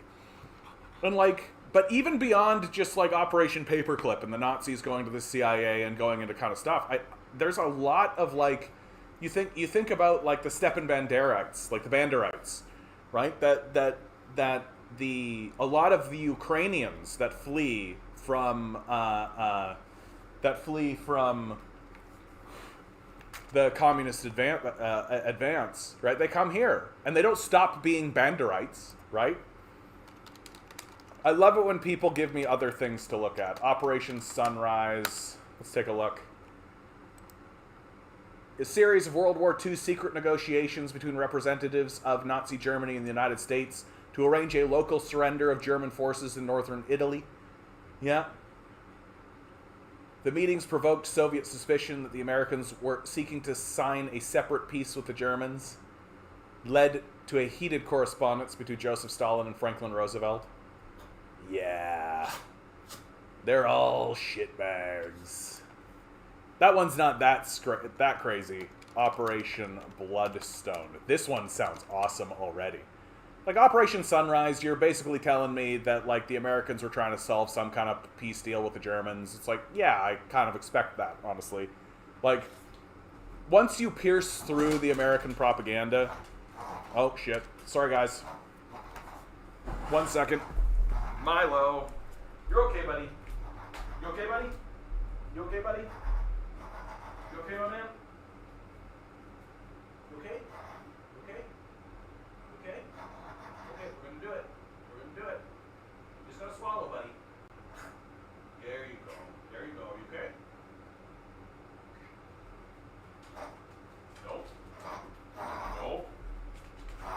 Okay. Sorry, guys. I gotta do this, or else he's in trouble. Do you need help, buddy? Do you need help? Need help? Here. Try this. Try this. This can work. How'd that go? How'd that go? Did that do it? Did that seal the deal? What a good little boy. What a good little boy. What a good little boy. Sorry about that, guys. If I don't actually take care of that, Milo can really hurt himself. So, I think we start talking about Nazism, and Milo's just like, oh my god. Maybe, hold on a second, guys. I'm a bit worried that Milo might be a CIA asset. I start talking about Operation Bloodstone, and Milo starts snorting. Seems suspicious. Seems suspicious.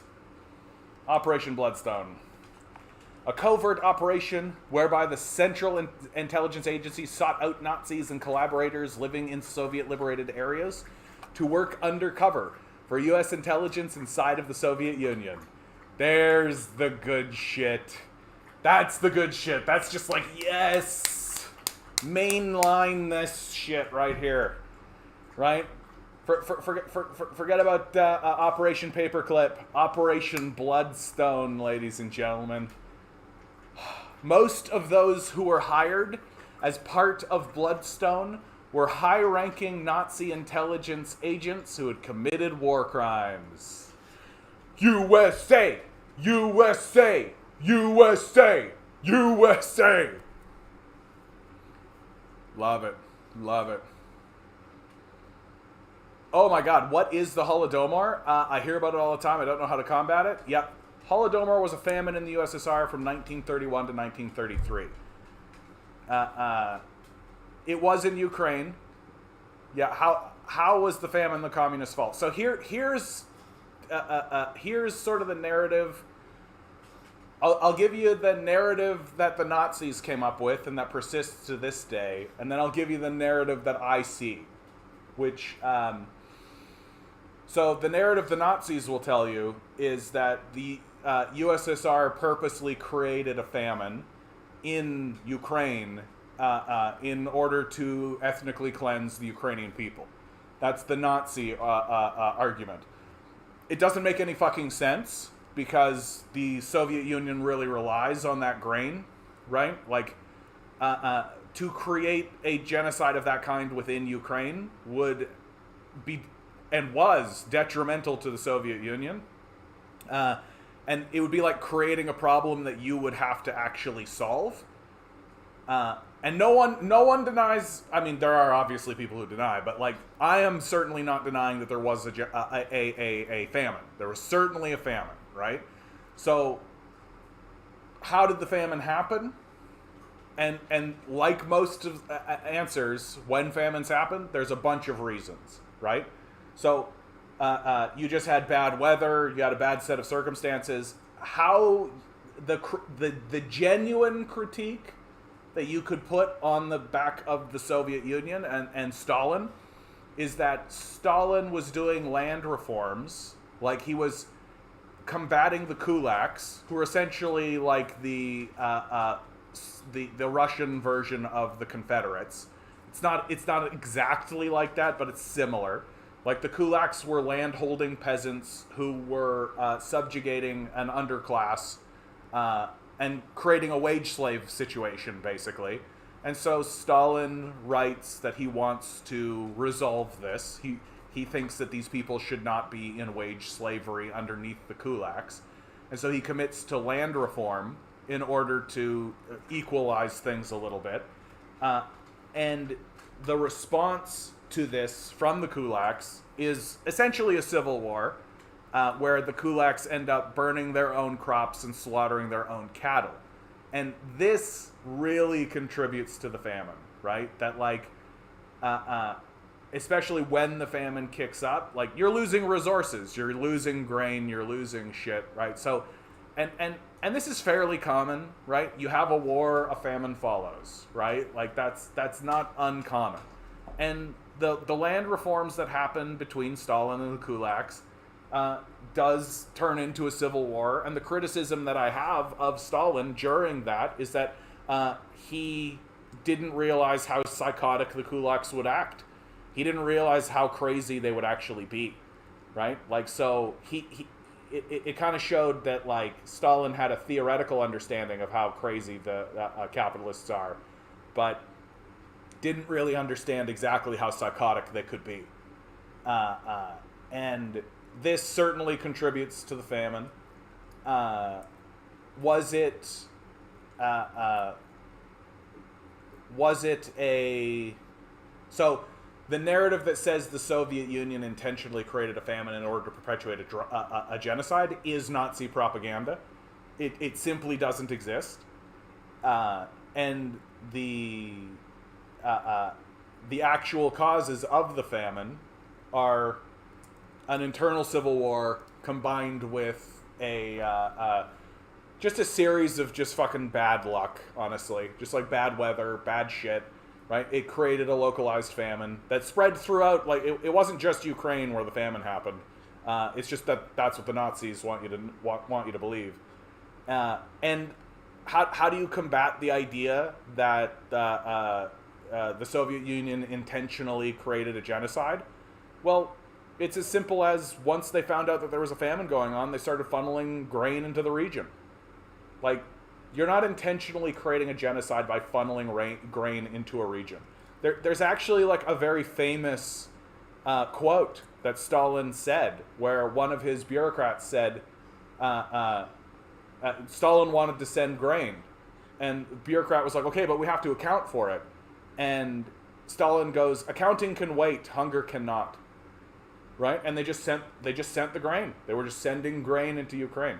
And so this idea that, like, the Soviets were intentionally creating a famine in the region, it's literally Nazi propaganda. And so I have found very quickly that when people start talking that way, I literally just say to them, you don't know what happened to the Holodomor and you're espousing Nazi propaganda. Right? And you get two responses from that, right? Which is, one is like a stunned kind of like, and then you actually fucking tell them what happened. And the second is that they just, like, scoff at you because they're a Nazi. And that's fine. Right? Yep. The Holodomor, and let me be extremely clear, because people will try to pin you as, like, a Holocaust denier for saying this kind of stuff. Right? Like, they'll try to pretend as though that what you're doing is the same as somebody denying the Holocaust. But very clearly, a famine happened. We're not denying that. That's not what we're denying. What we are denying is the causes of that famine. And honestly, you can just, like, there have been liberal capitalists. Under Putin, they opened up the Soviet archives so that everybody could go through them. And there have been, like, liberal capitalists who have gone through the archives, and they came out being like, yeah, they didn't intentionally cause that famine. Like, nah. There's just like most Nazi propaganda, there isn't actually evidence to support it, right? But it just turns out, like, you can tell gigantic lies. You can tell gigantic lies, and as long as you just keep saying it, right?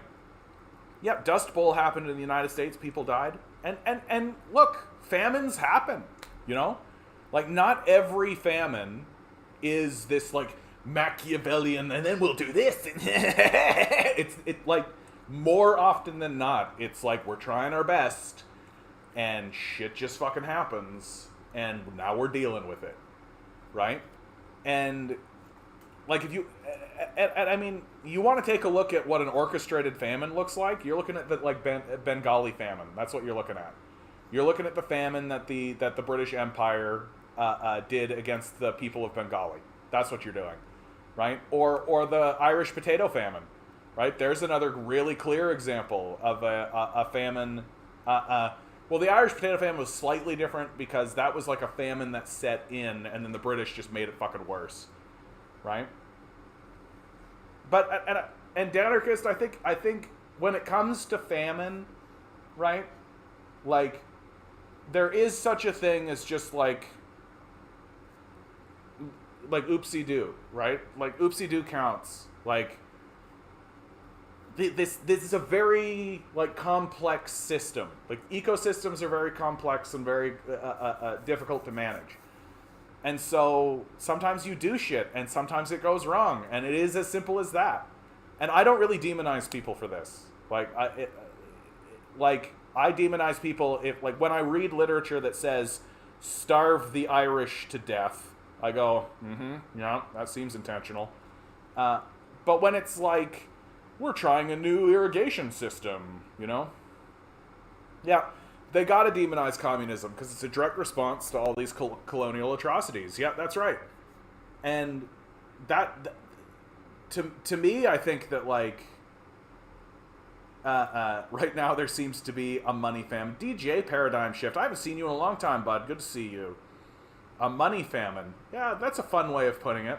Because it is like that, eh? Like, they've taken all the money and they've hoarded it in a pile, and it's creating something of a famine. Like, people just don't have access to the resource. That the blood flow is trickling now instead of flowing. And so, of course, the system is unhealthy, right? Of course the system is unhealthy. And the number one thing that I've been, like, really, like, rolling my eyes about is anytime a capitalist stands up and says, communism killed 100 million people. It's like, nice round number there, buddy. 100 million people, right? Really, really memorable, right? Can I see photos of this? No? Oh, interesting. Can I? How about eyewitness testimony? No? Oh, interesting. What is there a political commentator at the time? No? Oh, interesting. What about the refugee crisis? No? Huh. Oh, interesting. It's just like they just say this shit, right? They like, these guys have realized that they can literally stand up and just lie, and tell these enormous, egregious, overt, like, Nazi level lies, and people will just be like, oh my goodness, 100 million people? That's so many people. That's a serious thing. That's serious. There is enough food, more than enough, but they created a money famine, yeah, where only some have access to it. Yeah, that's what's so fucked up about what's going on in the world today, right? Like, what's so fucked up about what's happening in the world today is that we have all the resources. Like, we have all the resources. We've created all of the resources, right? We've created this system where industrialization and the advancement of the technology has gotten to a point where we just have access to all these resources, but it's the distribution that's all fucked up. So the issue that we're facing is not one of production. It's one of political distribution. And fundamentally, I think what we are looking at is a spiritual crisis more than anything, right? Or if you prefer, an existential crisis, right? Like we are really having and really ruddering up to what makes a person valid, right?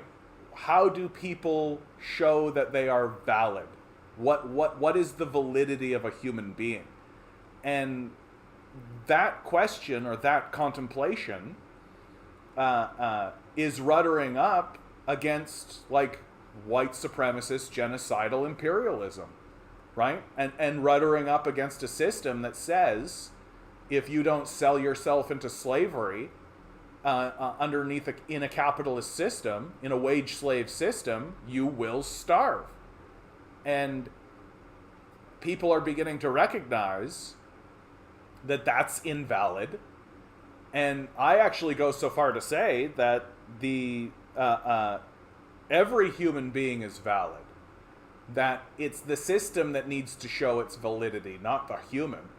that if the system can't produce food and shelter for the people, then it's the system that has to go.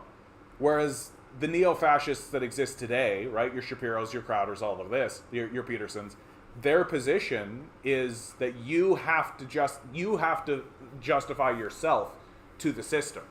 That the hierarchy is fine.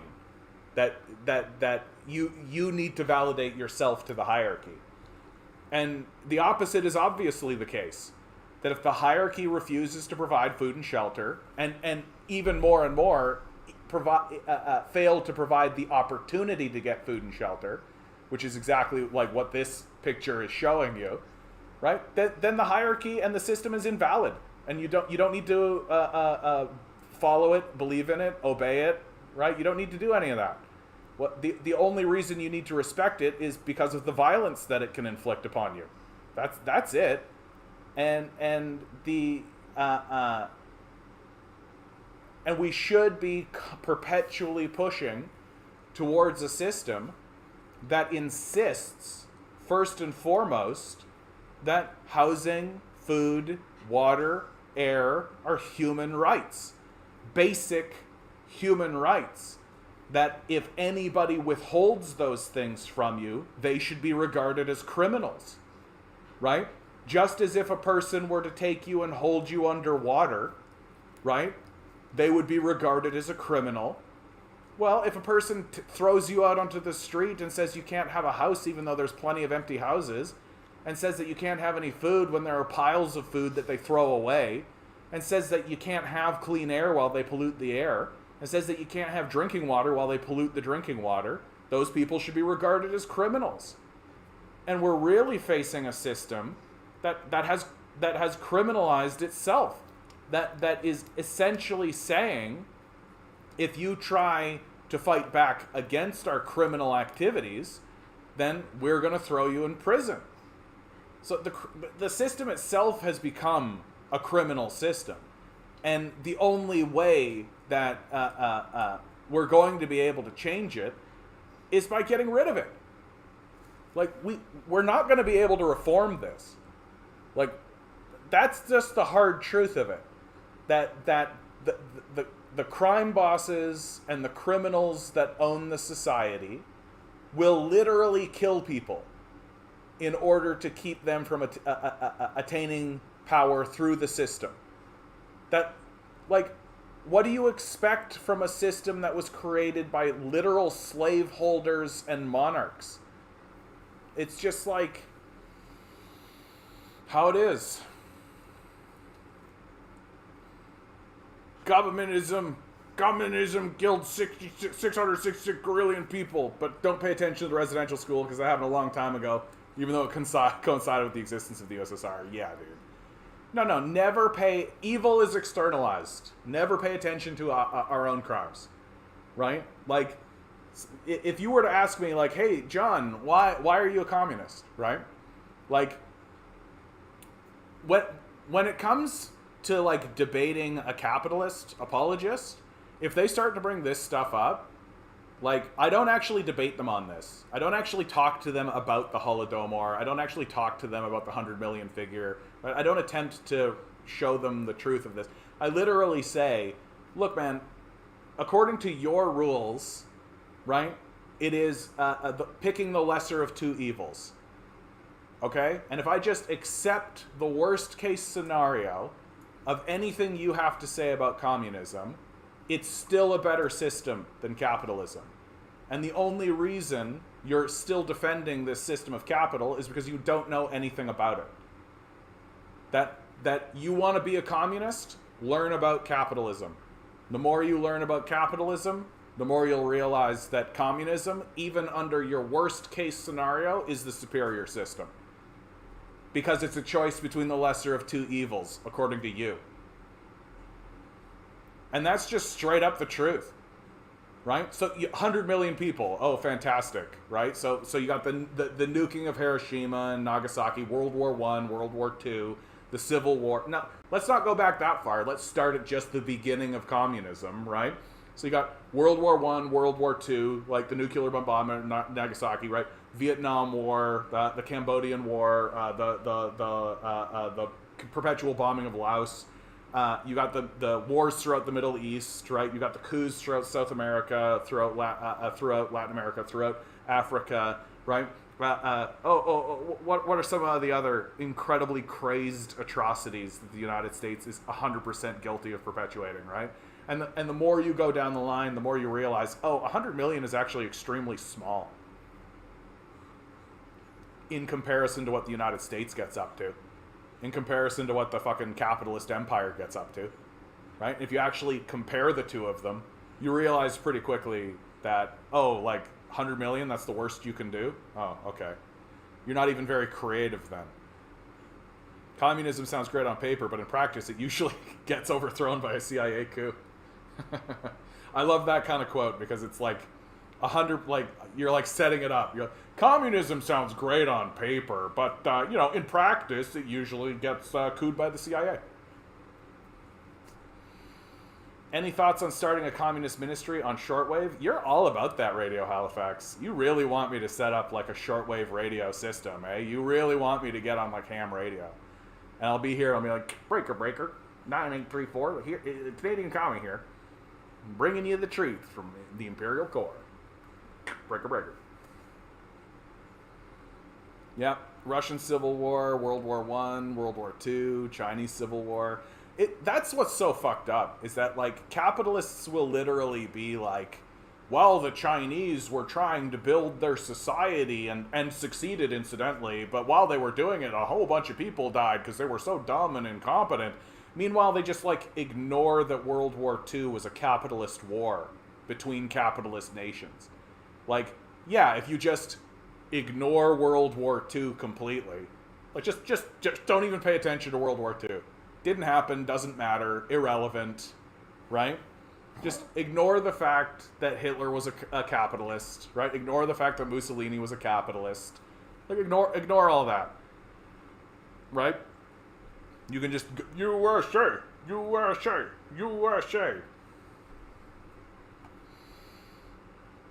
People are fucked in the brain, man. Oh yeah, this is great, eh? With Ontario government plotting to ban education strikes, workers demand to know how unions plan to respond. Are you an education worker in Ontario? We want to hear your thoughts. Ontario's hard-right, Doug Ford-led Tory government is determined to impose sweeping concessions over 250,000 teachers and education support workers whose contracts expired last month. These include huge real wage cuts and massive reductions in public education funding. Education Minister Stephen Leach has vowed that if education workers will not surrender to these attacks, the government will force them to do so by banning all strikes and collective job action. In an opinion piece for the rabidly right-wing Toronto Sun earlier this month, Leach all but promised strike-breaking legislation, declaring provocatively that students have a right to learn from September to June.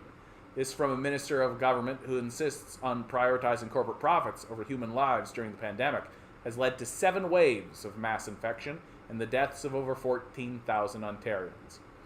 The 5 education unions are refusing to warn workers about the threat of back-to-work legislation, let alone spelling out how they intend to mobilize workers to answer it. This is because none of them, be it the Ontario School Board Council of Unions or the Elementary Teachers Federation of Ontario, Ontario Secondary School Teachers Federation, Ontario English Catholic Teachers Federation, and the Association des Étrangers de French, has any intention of defying a back-to-work law. Instead, they are working behind the scenes with Ford and Leach to keep workers divided so they can impose rotten sellout contracts on them and suppress education workers' struggle. The anger among rank-and-file workers over the union's refusal to oppose the Ford government's onslaught on their wages and conditions found expression in a recent exchange in the Ontario Education Workers United Facebook group between a school support staff worker and Laura Walton, OSBCU's president and lead negotiator. The exchange began when a worker posted a World Socialist website article from 2019 describing the 3-year sellout agreement engineered by OSBCU, which is affiliated with the Canadian Union of Public Employees. that agreement was the first major contract to enforce Ford's 1% per year wage cap, which the government subsequently enshrined in law under Bill 124 and imposed on over 1 million Ontario public sector workers. Walton sought to brush aside the article's criticisms, pointing out that it was published in 2019, implying it had no relevance to contract negotiations in 2022. From Walton. Terry, this article's from 2019. If you're a member of a CUPE local, could you share if you've been involved in any of the grassroots member-to-member organizing that has been ongoing in the last 9 months in prep for this round of bargaining?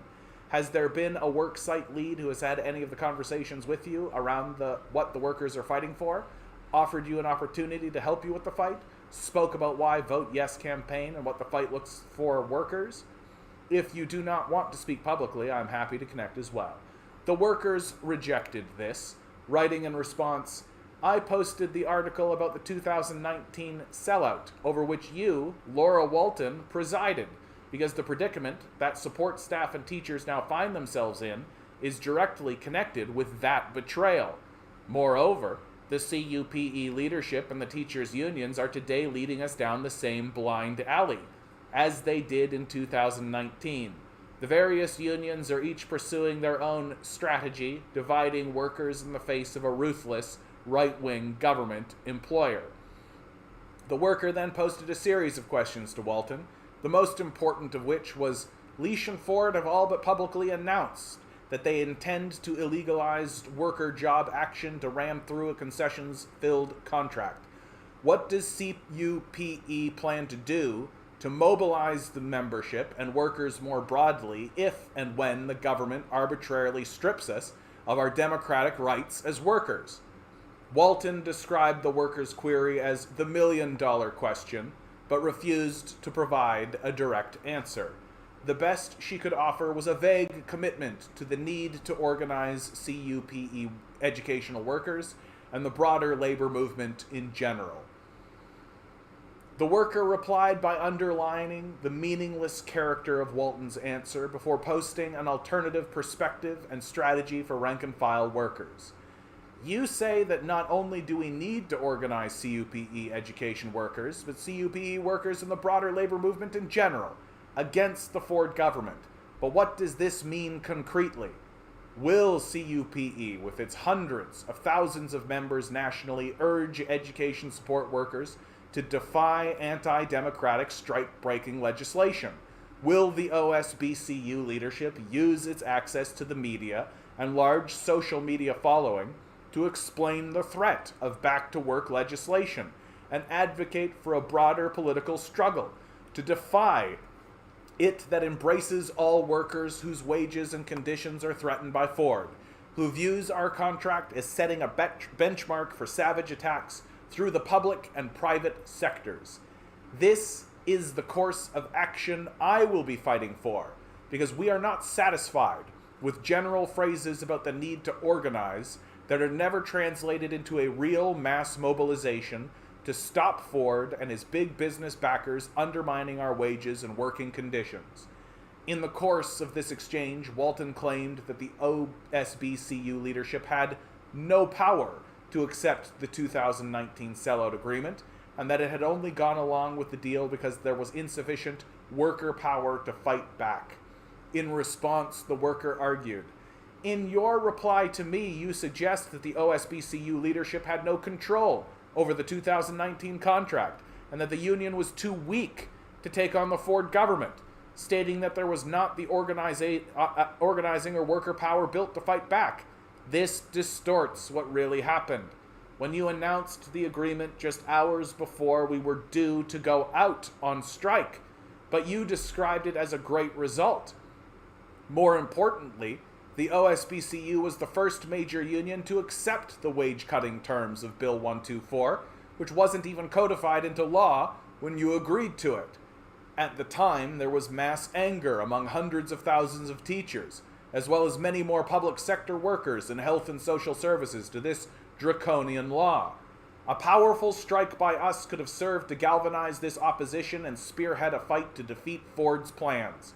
But instead, The OSBCU leadership caved in before the struggle even began, and refused to make any appeal for support to other sections of workers facing the same attack. As a result, the wage cap was imposed on more than 1 million public sector workers without a fight. I have repeatedly returned to the experience of 2019 because your leadership team is pursuing the same disastrous course this time around. We are being told that we must fight alone, bargaining separately from the teachers even though the problems we face are the same. Walton also pressed the union's responsibility to protect its members and their students from COVID-19 as a strictly local issue, over which the bureaucracy's hands were tied. She even shamelessly alleged that CUPE locals disliked interference from the union leadership on this question. Nothing spells out the union bureaucracy's complete political bankruptcy more than such a response, which treats the worst global health crisis in a century by shrugging it off as a local issue. The unions have effectively enforced the Ford government's profits before life pandemic policy for over 2 years. Not only did they refuse to mobilize education workers to oppose school reopenings and demand N95 masks and other essential anti-COVID mitigation measures, when workers took matters into their own hands and organized walkouts, the unions rushed to shut them down. On the grounds all job actions were illegal. This policy of mass infection has turned schools into primary vectors for the community spread of COVID-19 and led to tens of thousands of hospitalizations and deaths. Education workers who disagree with the sellout strategy of Laura Walton and the rest of the union bureaucracy and recognize the need to mobilize working people in a mass political struggle against the Ford government should join the Ontario Education Workers Rank and File Committee today. Help build a movement led by ordinary education workers for significant gains in pay, working conditions, and schools free of COVID-19 by emailing ontedrfc@gmail.com. What have I been saying on this channel? That the unions have abandoned the workers. That the unions themselves have been infected by the capitalist death cult. That the workers who are relying on the union to confront capital are beginning to realize that the very system that they rely on to confront capital is instead has been integrated into the system of capital and is now acting as a way to capitulate to capital. The union system will not save us. That we have foolishly handed the keys to the society over to a group of psychopaths who are actively going to destroy us on purpose. And the only response that anyone should reasonably have is a full-scale mass general strike. And if the people who are unionized in order to do it are struggling with it, then it makes sense that the rest of us are struggling with it as well. This is about organizing. This is about abandoning every structure. There is no structure that exists that is designed to help us. The unions will not.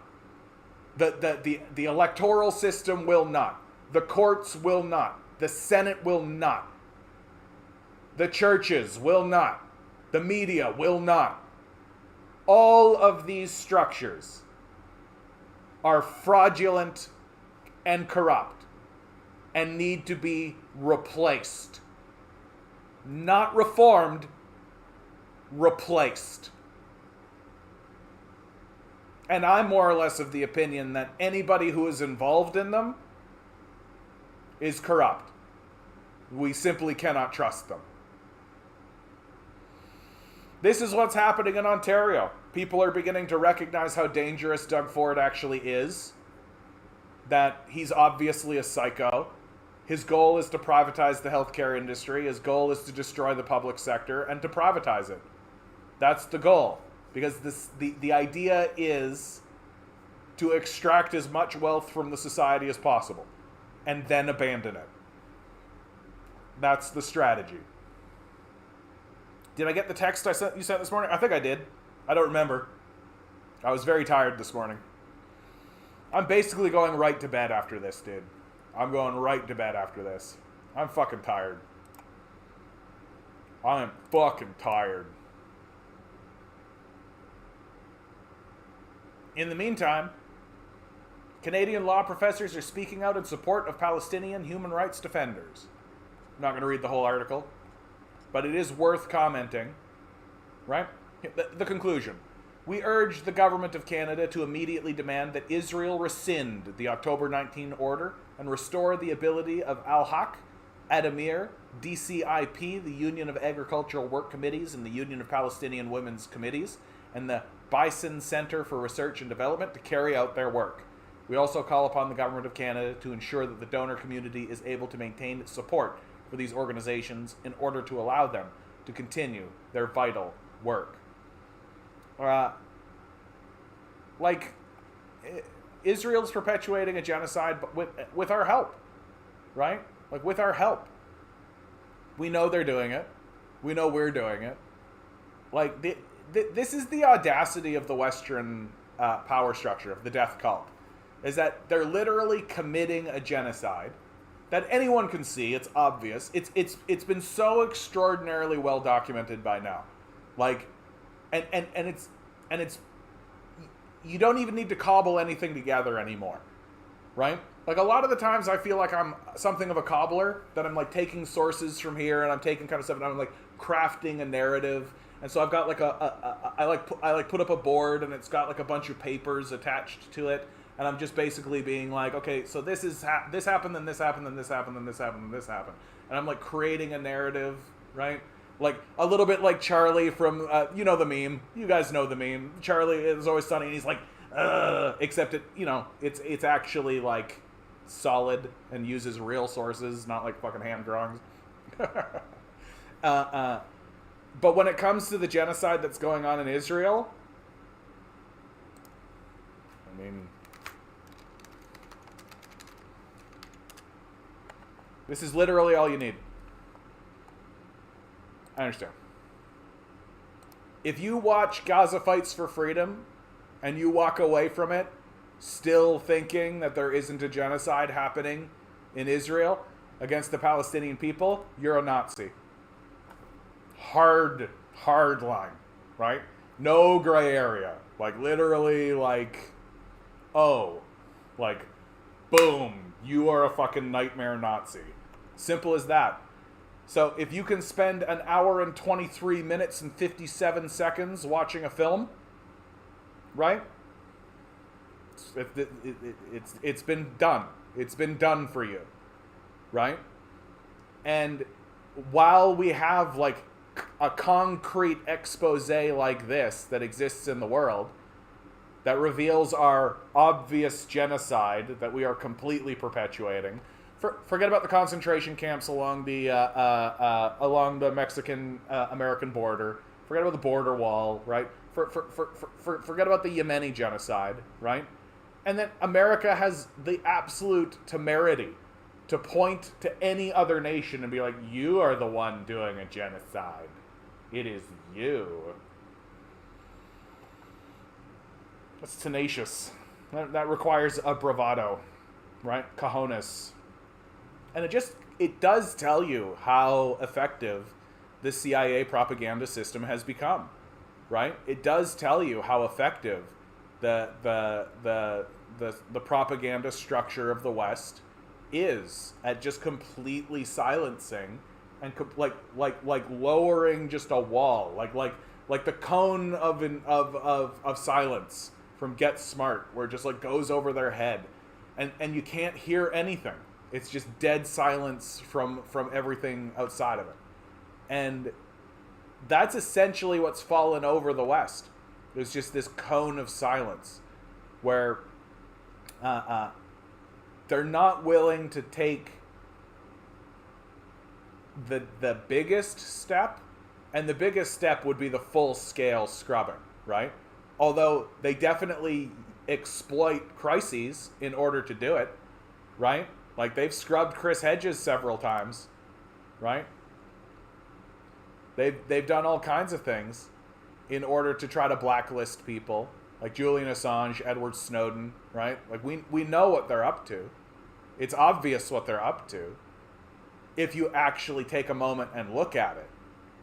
But people are so disconnected and alienated from reality, they're just like collapsing into, they're just completely willing to buy the most bullshit narratives you've ever heard in your life.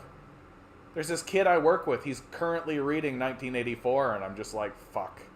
Like, we're still doing it. We're still acting as though the propaganda that we feed our kids, it has any bearing on what's real in the world. Hey.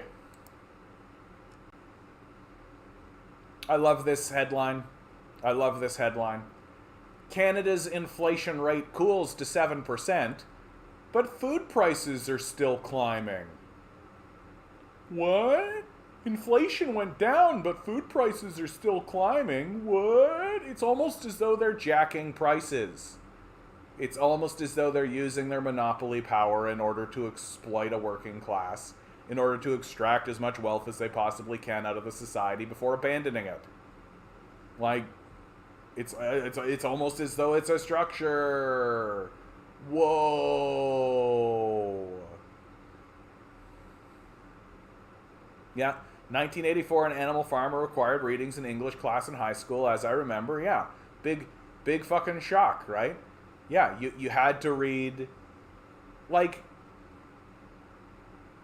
the thing that really strikes me, I said this yesterday, and I'm going to keep saying this about 1984 and Animal Farm, it's like, so instead of having kids read something from an academic, instead of having them go through academic literature on the subject of the Soviet Union, on the subject of China or any of that kind of stuff, we're going to show them fairy tales.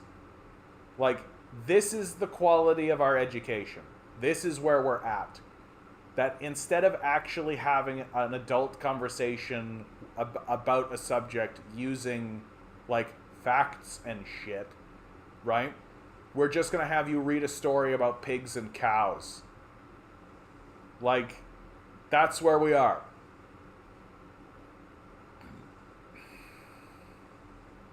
What do we got? The annual inflation in Canada. Interest rate in Canada. Because this matters. Like, there's a correlation here, right? I love it. I fucking...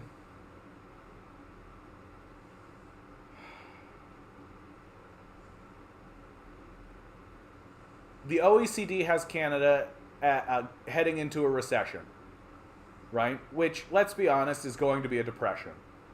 Like, you cannot extract this wealth out of the society and expect the society to continue functioning. It really is this simple, right? Like, you can't actually abandon huge segments of the society and then expect that society to continue functioning. Like, what is the income distribution in Canada? There's a really, really great chart, but I can never find one I want to. Yeah, here you go. This is good enough. This isn't what I was thinking, but oh, of course. Go away. So, like, you... And this is literally in 2012. So you know that this has gotten way, way, way, way worse. Right? You know this has gotten way, way, way worse. You cannot have an economy like this. Right? You can't actually build an economy like this. Because what you see in this chart, right, is that essentially the bottom third of the society has $0. Like they literally cannot contribute. So 30% of your society is simply incapable of being part of your economy. So you have built into the structure of the piece, a third of the population is unable to be productive, is unable to contribute meaningfully, right? And then the next third isn't much better, right? Maybe they end up getting a little bit of disposable income, right? Just like a little, to be able to every so often contribute. This is supposed to be your robust middle class, by the way. And then the next, so what this means is that you have a society where only these people are going to be catered to. And what happens is because only the people who have the disposable income are the ones that are capable of contributing, are capable of purchasing your stuff, it means that you have to raise prices because you have to pay these people, right? These people still need to buy food and shelter themselves. And because the mass of the public is not able to contribute, right? So instead of having 1,000 people put in $1 to get to $1,000, now you have one person who pays $1,000 to get to $1,000, right? And it has to go down that way because that's the structure of the piece, right? Like it really is 1 + 1 = 2, right? Like it's not it's not really an analysis, right? It's not interpretation. There's the word to use. Like it's not an interpretation. These are the people who have the disposable money. So these are the people who have to pay, right? Because they're the only ones that have the money, right? And so your option is, right, to raise your prices to actually pay for the people who don't have any money in the first place. And the solution that we've come up with in our Nazi society is we're just going to take these people and criminalize them, right? So you got like a full-on third of your society that are being inflicted with poverty, right? And all of the negative consequences that come from this, right? So they ending up in the shelter system, emergency services, police services, all of this kind of stuff, right? That these guys are more than willing to pay for. And when you actually break down the math of it, it costs way more to deal with this crisis than it would to simply just provide the food and shelter that these people need to survive. Like, that's how disgusting our society is. That the wealthiest people in the society are more than willing and have the money to do so, to pay more to throw cops at people than pay less to give them food and shelter. Like, it really is the society that we live in. And we're just committed to it. We're just committed to it. That we should beat people up and pay people more to do it. And what we're seeing, ultimately and fundamentally, is the extreme danger of allowing a small group of people to have the vast majority of wealth. Right? It's extremely dangerous. Because that small group of people will not only buy the political system, but they'll also erect systems of violence in order to inflict maximum damage against the underclass they abandon. And that all happens structurally. Right? Like that's not moral. That's not them making ethical and moral decisions. The structure itself will do this.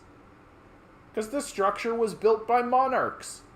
And the structure was built by slaveholders. The structure of Western democracies was built by people who were completely invested in the idea that we get all the money and you don't. And when you cry about it, we'll beat the shit out of you with our military force that we are more than happy to maintain. That's the structure of it.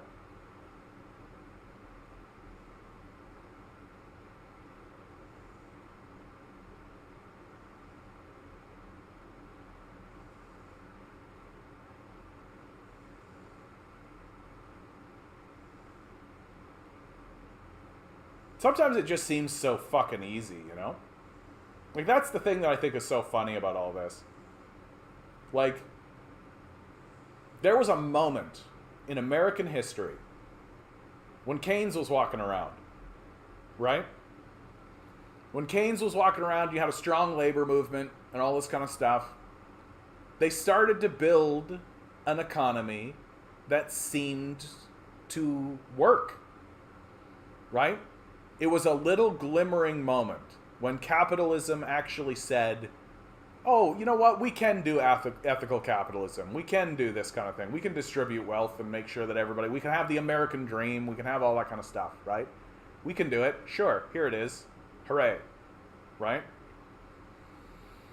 But it ends up being a delusion, because to maintain that would actually require the entire populace all the time, constantly in a state of total vigilance. Yeah, Matthias, man, what a bad joke we live in. It is. It's like a fucking, like, it is like we live in a parody society in an episode of Rick and Morty. Like, that's really what it feels like. Like, it feels like Rick and Morty will land on a planet, and the atmosphere is getting polluted, and the water is getting polluted, and everything's really, really shitty. You got a workforce that's just slaving away at basically nothing, right? And Morty's like, oh, geez, Rick, things seem to be really out of control here. And then Rick will be all like, oh, yeah, it's an oligarchy, Morty. They took all the wealth for themselves, and they inflict a police force. Oh, geez, Rick, why don't they just, like, revolt or whatever, No, they've been rendered complacent, Morty. They just watch TV all day. Just sit on their ass, watch Marvel movies. Oh, geez. Like, that's all it is, right? And then Rick will, like, show up, and he's like, all right, Morty, we gotta go talk to the leader of this place. Oh, you mean the president? No, Morty, you idiot. The leader. Then he'll go talk to some decrepit vampire banker, right? Give me what I need and we'll get out of here. I don't give a shit about your stupid oligarchy. Jeez. Give me the Varus Stone. I know you took it.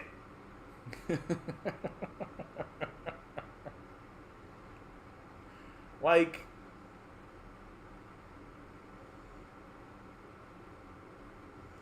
and it just always strikes me.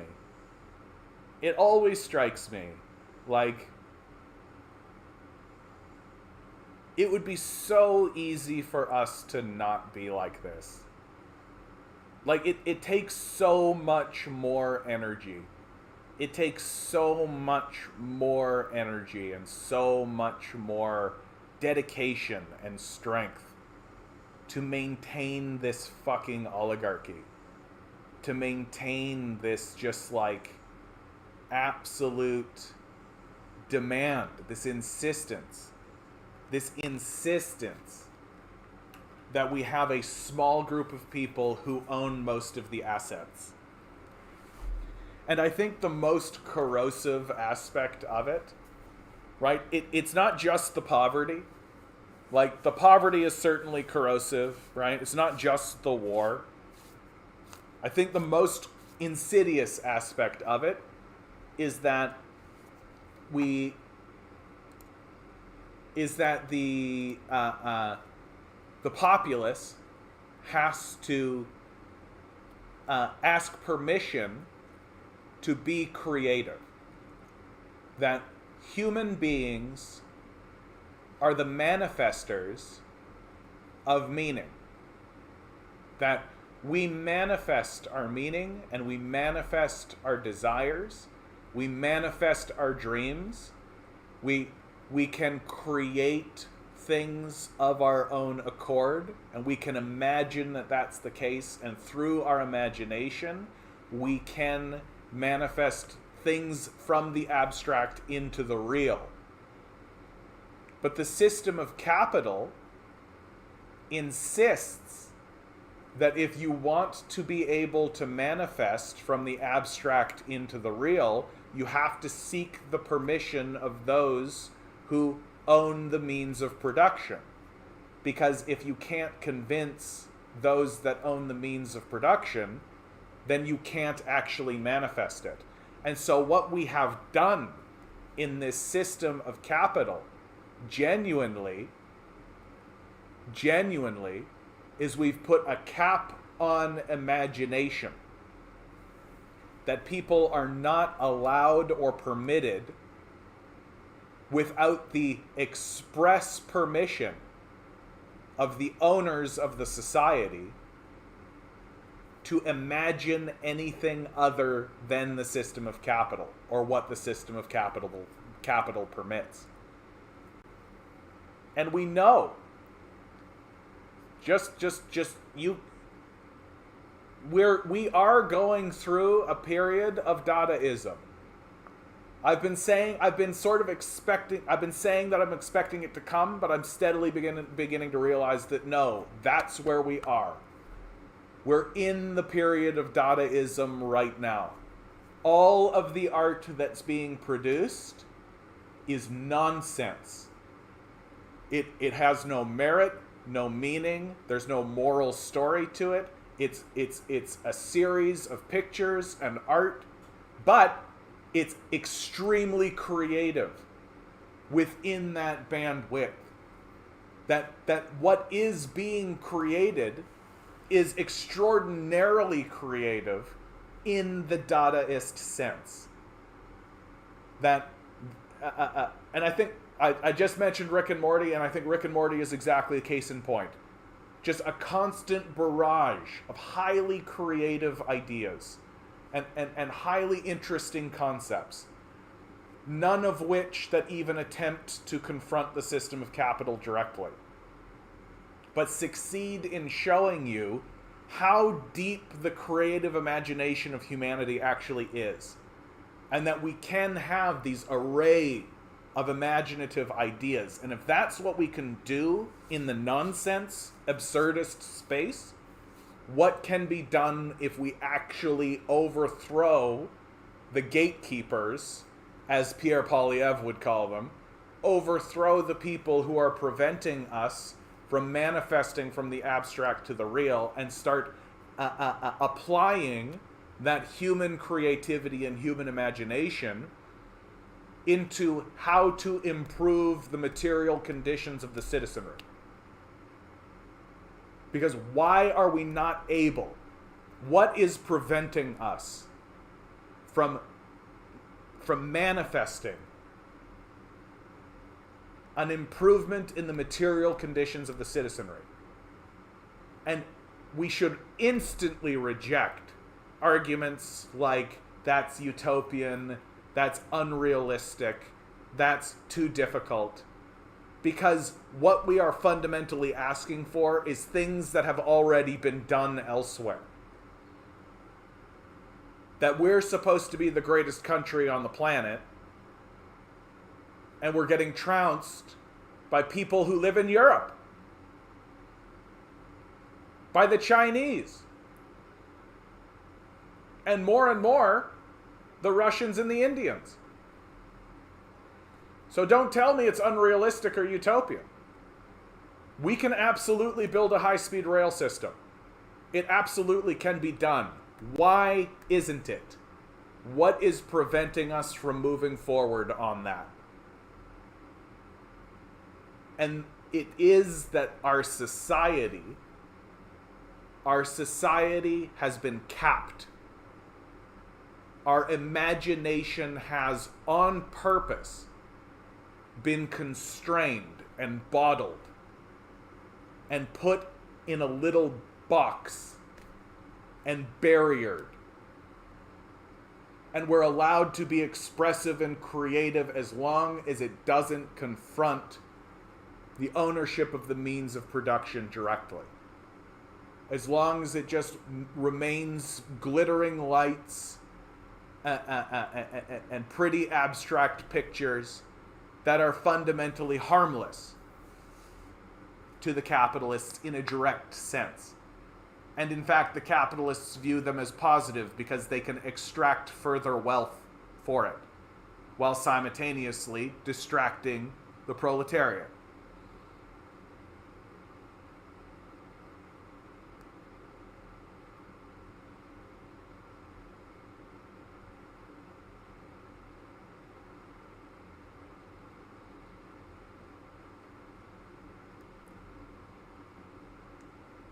Human consciousness can be expanded. We can expand the consciousness of the human species. And my deep fear is that there are going to be cultures that do just that, while we are just left in the dirt. Adam, I left like 2 hours ago. You're on the same screen. No, I just came back to it, dude. Is everyone okay? Yeah, we're great. My offer to not hog the chat was only because I had plans to pick up birch branches. I'm building a table for a breakfast nook. That's very cool, dude. My grandfather used to do that kind of stuff. He built some really cool stuff. I don't think we need high-speed trains, just more regular ones look a lot more. Dude, why go small? Why limit your imagination like this? We have the ability, we have the know-how. There's a fucking country that's just building thousands and thousands and thousands of miles of it. Like, why are we thinking small? Like, I don't know why we're thinking so small all the time.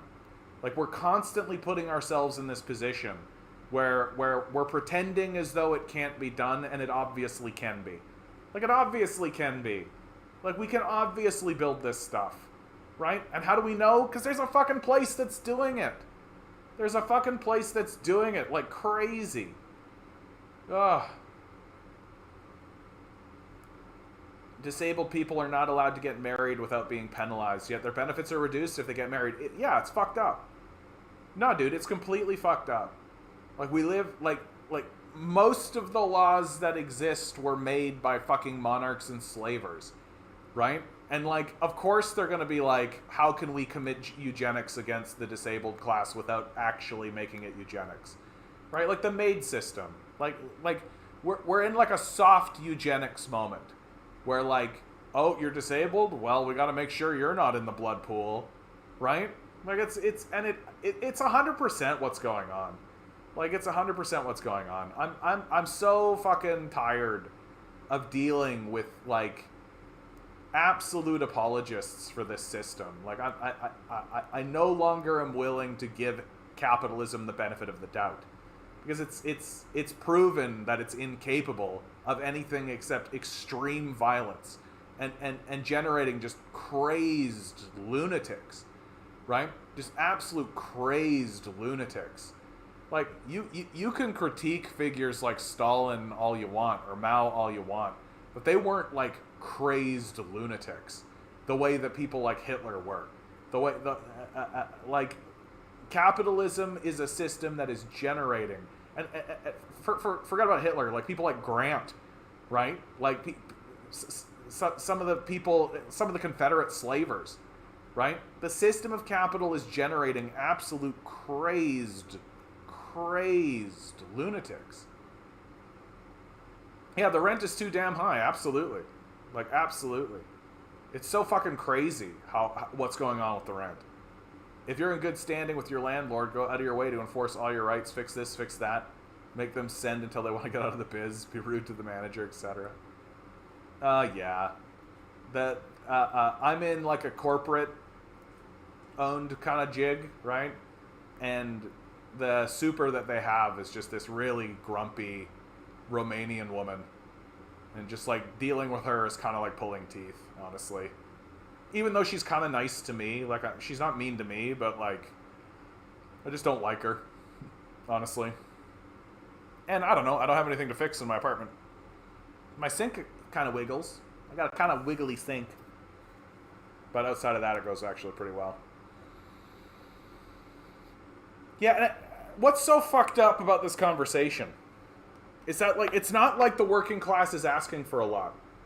Like, most people in the working class are not as quote-unquote extreme as me, right? Like, most people in the working class are literally just saying, oh, I'll work full-time, I'll work the job, I'll do all that kind of stuff, but I should have food and shelter for it. Like, think about, like, the bottom of the barrel where our consciousness is right now, as a species, as a civilization, as a people. That we're literally just asking for scraps. We're just saying, oh, I will sacrifice the entirety of my life in this pursuit that I barely tolerate, but it should at least pay for food and shelter.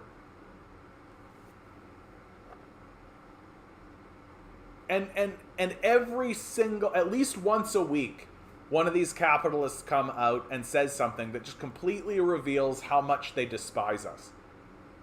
Right? Like Michael Medlin. I made that video today. It's absolutely the truth. Guys like Kevin O'Leary, right? Who just can't help himself. He just can't help himself.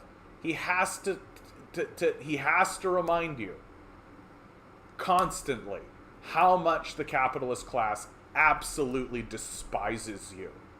And how much they would love to destroy your life.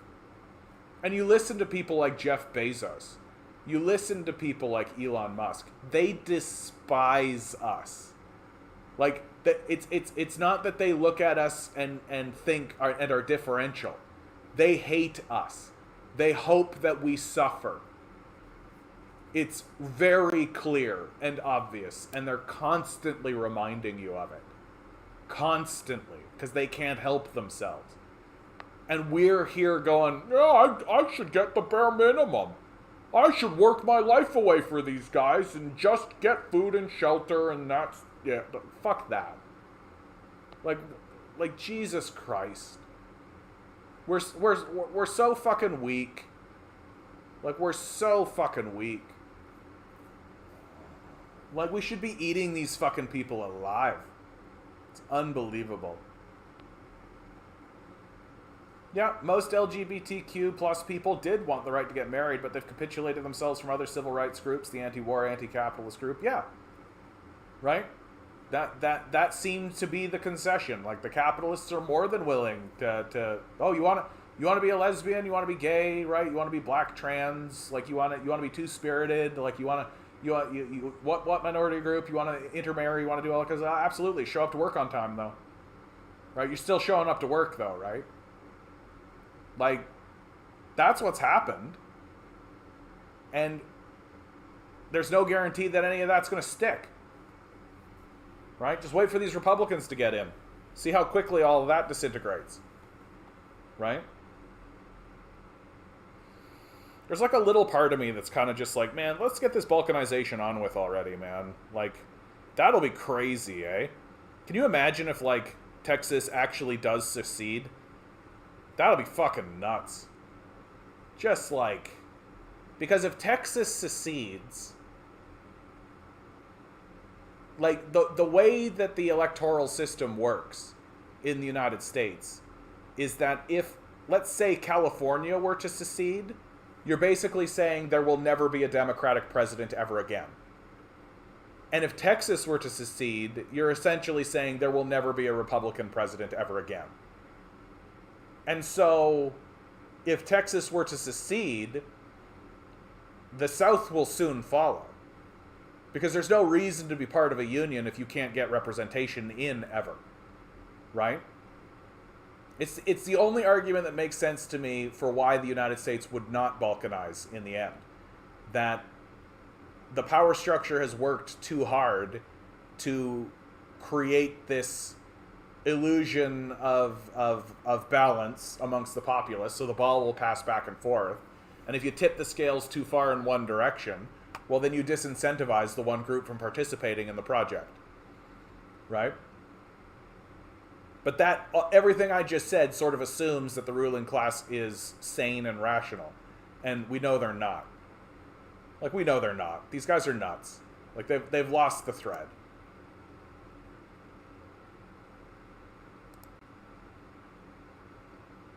This Jimmy Carter quote, by the way, before I move on. Since 1979, do you know how many times China has been at war with anybody? None. And we have stayed at war. Over its entire 242-year history, the United States has only enjoyed 16 years of peace. According to the former president, this makes the U.S. the most warlike nation in the history of the world. We have wasted, I think, $3 trillion on military spending. China has not wasted a single penny on war, And that's why they're ahead of us in almost every way. Jimmy Carter said that to Donald Trump April 13th, 2019. And what are you seeing? What are you seeing the Chinese say instead? China makes more than $30 billion in emergency loans. That China is doling out tens of billions of dollars in secretive emergency loans to countries at risk of financial crisis in recent years. So they're lending aid to their neighbors, right? And what are we doing? What are we doing?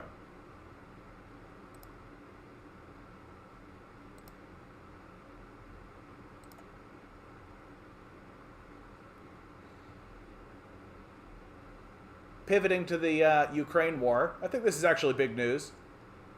Donbass republics reveal date of votes on joining Russia. So we've gotten to a point in the conflict where Russia feels comfortable enough now with the land that they have and all of this kind of stuff. And everybody just made a big deal about the tiny shred of land that Ukraine was able to peel off from Russia in their Pyrrhic victory, where they sacrificed all of their resources in order to get a piece of land that didn't matter whatsoever to Russia. And so now Russia's turning around and being like, okay, time to hold a referendum, right? Time to say, okay, from the 23rd to the 27th of September, we're going to hold a referendum. Referendums to join the Russian Federation will be held in Lugansk and Donetsk People's Republics from September 23rd to 27th. The first, holding a public referendum in the Republic on the inclusion of the region into the Russian Federation. So that goes beyond the independence. Like, this is actually them saying we're going to join Russia, which is different than what I thought was going to happen. I thought that they were always going to try to set up like a Belarus-style arrangement, where Belarus is essentially part of Russia. Like, it's definitely a vassal state.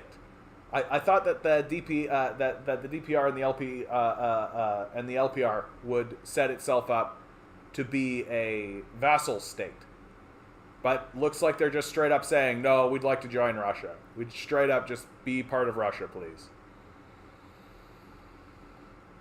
And of course, what's the West going to do? The West is going to do the same thing it did with Crimea. It's going to be like, oh, these elections are illegitimate. It's just a dog and pony show, right? And then and then we're going to go in and we're going to poll the citizens ourselves, and we're going to find out the same thing we found out in Crimea, that the vast majority of the people there are happy with this arrangement, right? Why? Because they don't want to be ruled by Nazis. Pretty straightforwardly.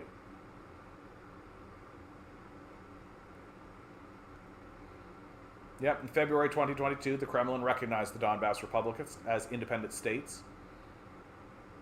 Kiev insists the Russian offensive was completely unprovoked. Yeah, we can go into the Donbass and start having Nazis shell people, but that's unprovoked. That's unprovoked. Oh yes, there's a new poll that came out. Let's pivot onto that. Where, yeah, as predicted, right? West denounced Russian referendum plans for occupied regions, right?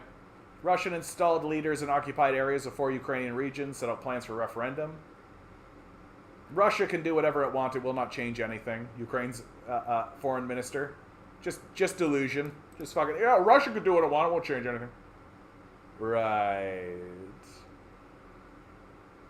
Yeah, U.S. National Security Advisor Jake Sullivan in Washington reject them, and European Union and Canada condemned the plan. Yeah, of course. Like, predictable, right? Just fucking predictable. EU foreign policy chief said the bloc and its member states would not recognize the outcome, right? Like, it's straight up not going to matter. Like, what are they going to do about it? Because the Ukrainian army has been defeated by the Russians.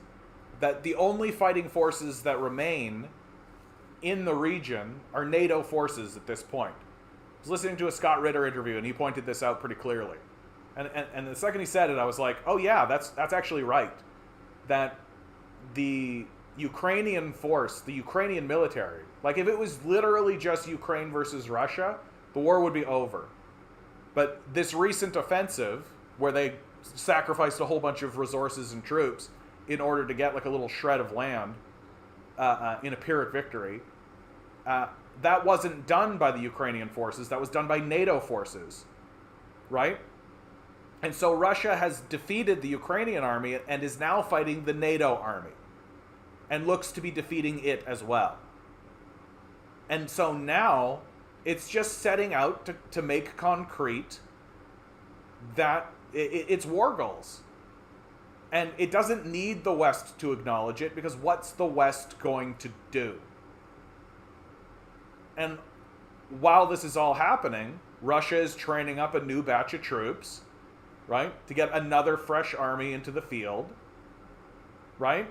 Is NATO doing that? Are we going to expect a big offensive soon? Right?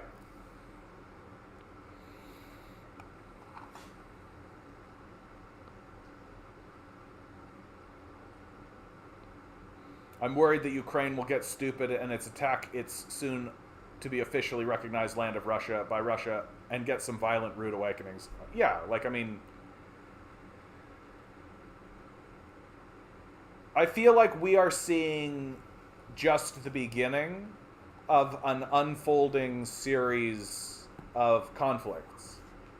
Because, like, the hard reality about what is happening in Ukraine that people don't really want to accept. And I've said it several times. Like, there are commentators that I listen to. I think Aaron Mattei is probably the most forceful, although people like Ben Norton and the Gray Zone people will also talk about it. People like Jimmy Dore also will talk about it.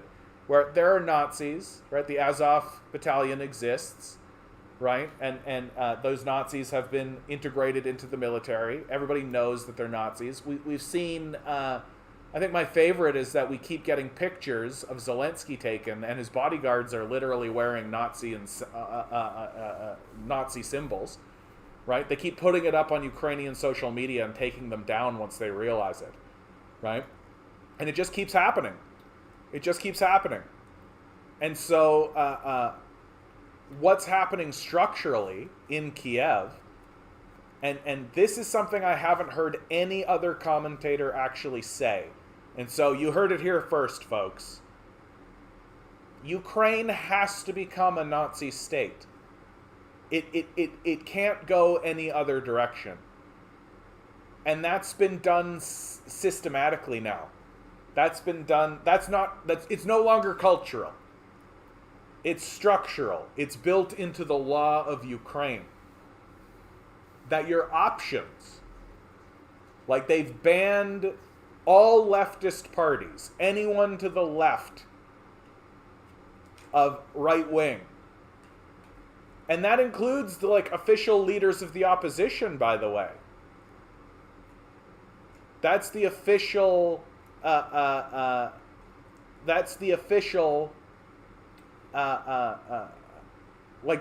imagine if today Justin Trudeau stood up and banned the Conservatives, who are the leaders of the opposition.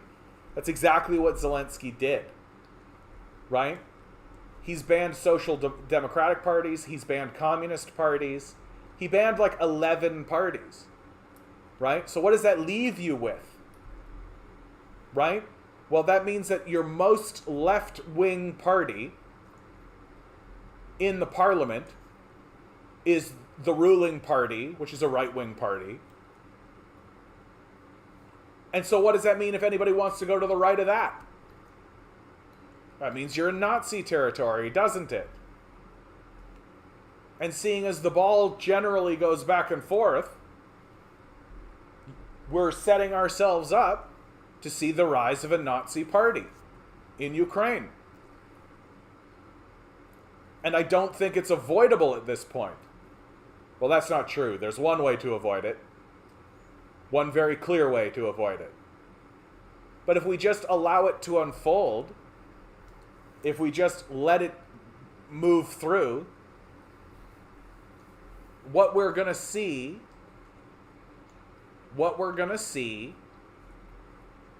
is Nazi salutes in the Ukrainian parliament. And that's when we here at the Canadian Commie are absolutely going to be able to say, I fucking told you so. It's sort of horrifying in a way to me that I'm kind of looking forward to it. Isn't that awful? I think that's completely awful what I just said. That I'm kind of looking forward to it. Because, then it will be undeniable. Then then it will literally be oh, you're either a Nazi apologist or you're actually interested in fighting the Nazis. It will literally be that way. And I genuinely think it has to go that way. I don't think it can go any other way. Well, again, it can go another way, but that sort of depends on the Russian military.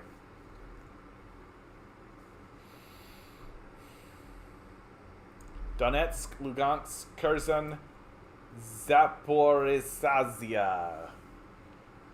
I would have missed Zaporizhzhia for sure. For sure. Let's close this out by focusing on... Yes. What's going on with this? Can I... Yeah, here we go. That'll do it. That'll do, pig. So this is from Ledger, right? One of the many polling stations that exist. Polling data starting to come out. And most of the polls about voting intentions are showing the Conservatives in the lead. Not surprisingly. Not surprisingly at all, honestly. Oh, hey, yeah, we didn't do the number draw. Let's do the number draw. For those of you who are still in the chat, how many we got? 8. There's 8 of you in the chat. I expect to see 8 numbers. I said 8 a couple of times now, so let's go with 8. I'm with you, Looking Disease. Let's go. Here we go for today's number. September 20, 2022. Come on, where are the numbers, guys? Come on. I know Major Adam, you're here. I know you're here. Here we go. Paradigm shift. Good. You know what, man? I'm really rooting for a 3. I'm gonna stay with my 8, but I'm rooting for a 3, bud. I haven't seen you in so long. Today's your day. DM, good to see you, bud. Hey, DM. My most winningness. Dude, you have won this so many times. So many times that it makes me believe that you're cheating. It does. You're cheating. I'm calling you out, DM. Not really. Not really. I'm just fucking around. But dude, you win this a lot. It's pretty spooky. Look at dude, that's funny. Yeah. DM, I feel like you win 1 out of every 4 times. I feel like you've got a 25% win rate with this, which is really high. That's really, really fucking high. Turns out that DM is in fact turns out DM is in fact cheating the whole time. He just pre-watches every single time. There you go. You're pointing out the esoteric nature of the number draw, right? When we have a winner, it changes the mood. Everybody's mood goes up a little bit. That's nice. It's nice, DM. That's nice to think. And I hope it improves your mood. I hope it improves your mood. Especially as we watch the decline of our civilization, right? You never told me what you thought of fellow traveler. Yep, 1 + 0 is 10 + 3 and half of 8. Absolutely, DM. All of that's true. Why am I forgetting what fellow traveler? Why am I feeling that I... Oh, shut up. The definition. Is this a show? I've not seen this. Is this a TV show? Is that what we're talking about? I don't know what we're talking about, dude. I don't know everything, okay? Oh, he's a YouTuber. Okay. YouTube. Fellow traveler.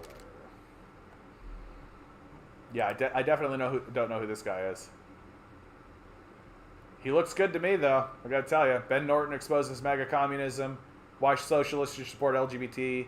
Maupin exposed why America really cares about Taiwan. A rich man's democracy. Chatting with Flashy. Two sides of the same coin. A Vosh video. Fantastic. Communism is when there are more businesses. Jackson Hinkle. Yeah, I'll subscribe to this fella. We shall be a fellow traveler together. That sounds lovely. There's no way that Hinkle actually said that. Like, there's just no way that Hinkle actually said that. That's too dumb. Like, that's way too dumb, dude. Like, that's way too dumb. Ugh.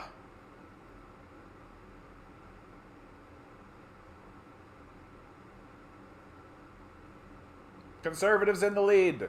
Hardly shocking. Like, people are just beginning to put together that these two guys suck. Like, they suck. They're not a dynamic duo. They're not getting shit done. Right? They're not actually like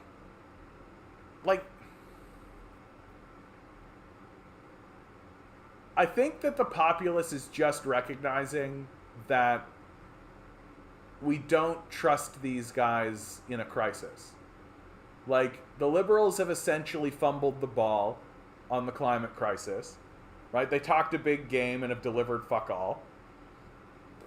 Literally creating electoral platforms for their enemies while achieving nothing valuable, right? To me,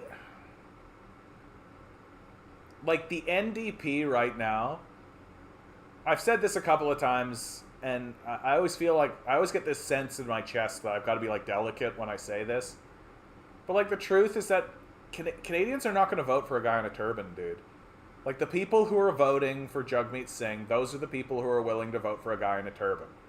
That I was saying it the whole time in the last election, and I still think it's true. If Jagmeet Singh was a white dude named Jason Singer, right? I think Canadians would be eating him up. I think that they would love him. I think that it'd be like, he'd be the next big boyfriend for everybody. Like, everybody would just be, like, swooning over Jason Singer, right? But it's not. It's Jagmeet Singh, right? Big beard, turban, right? Seems like a nice enough guy. I've met him in real life. Seems like a nice enough guy, family man, all that kind of stuff, right?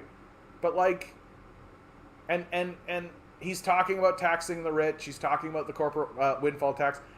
It was under Jagmeet Singh that the NDP shifted its stance, its Israel-Palestinian stance, and has actually said that what's happening in Palestine is a genocide.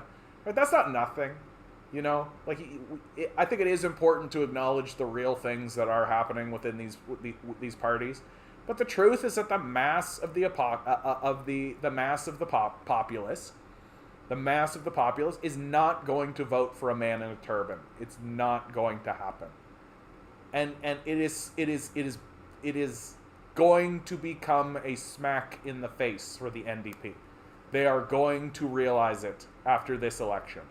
There's already grumblings within the party. There are already people kind of being like, why are we with Singh? Why are we sticking with this guy?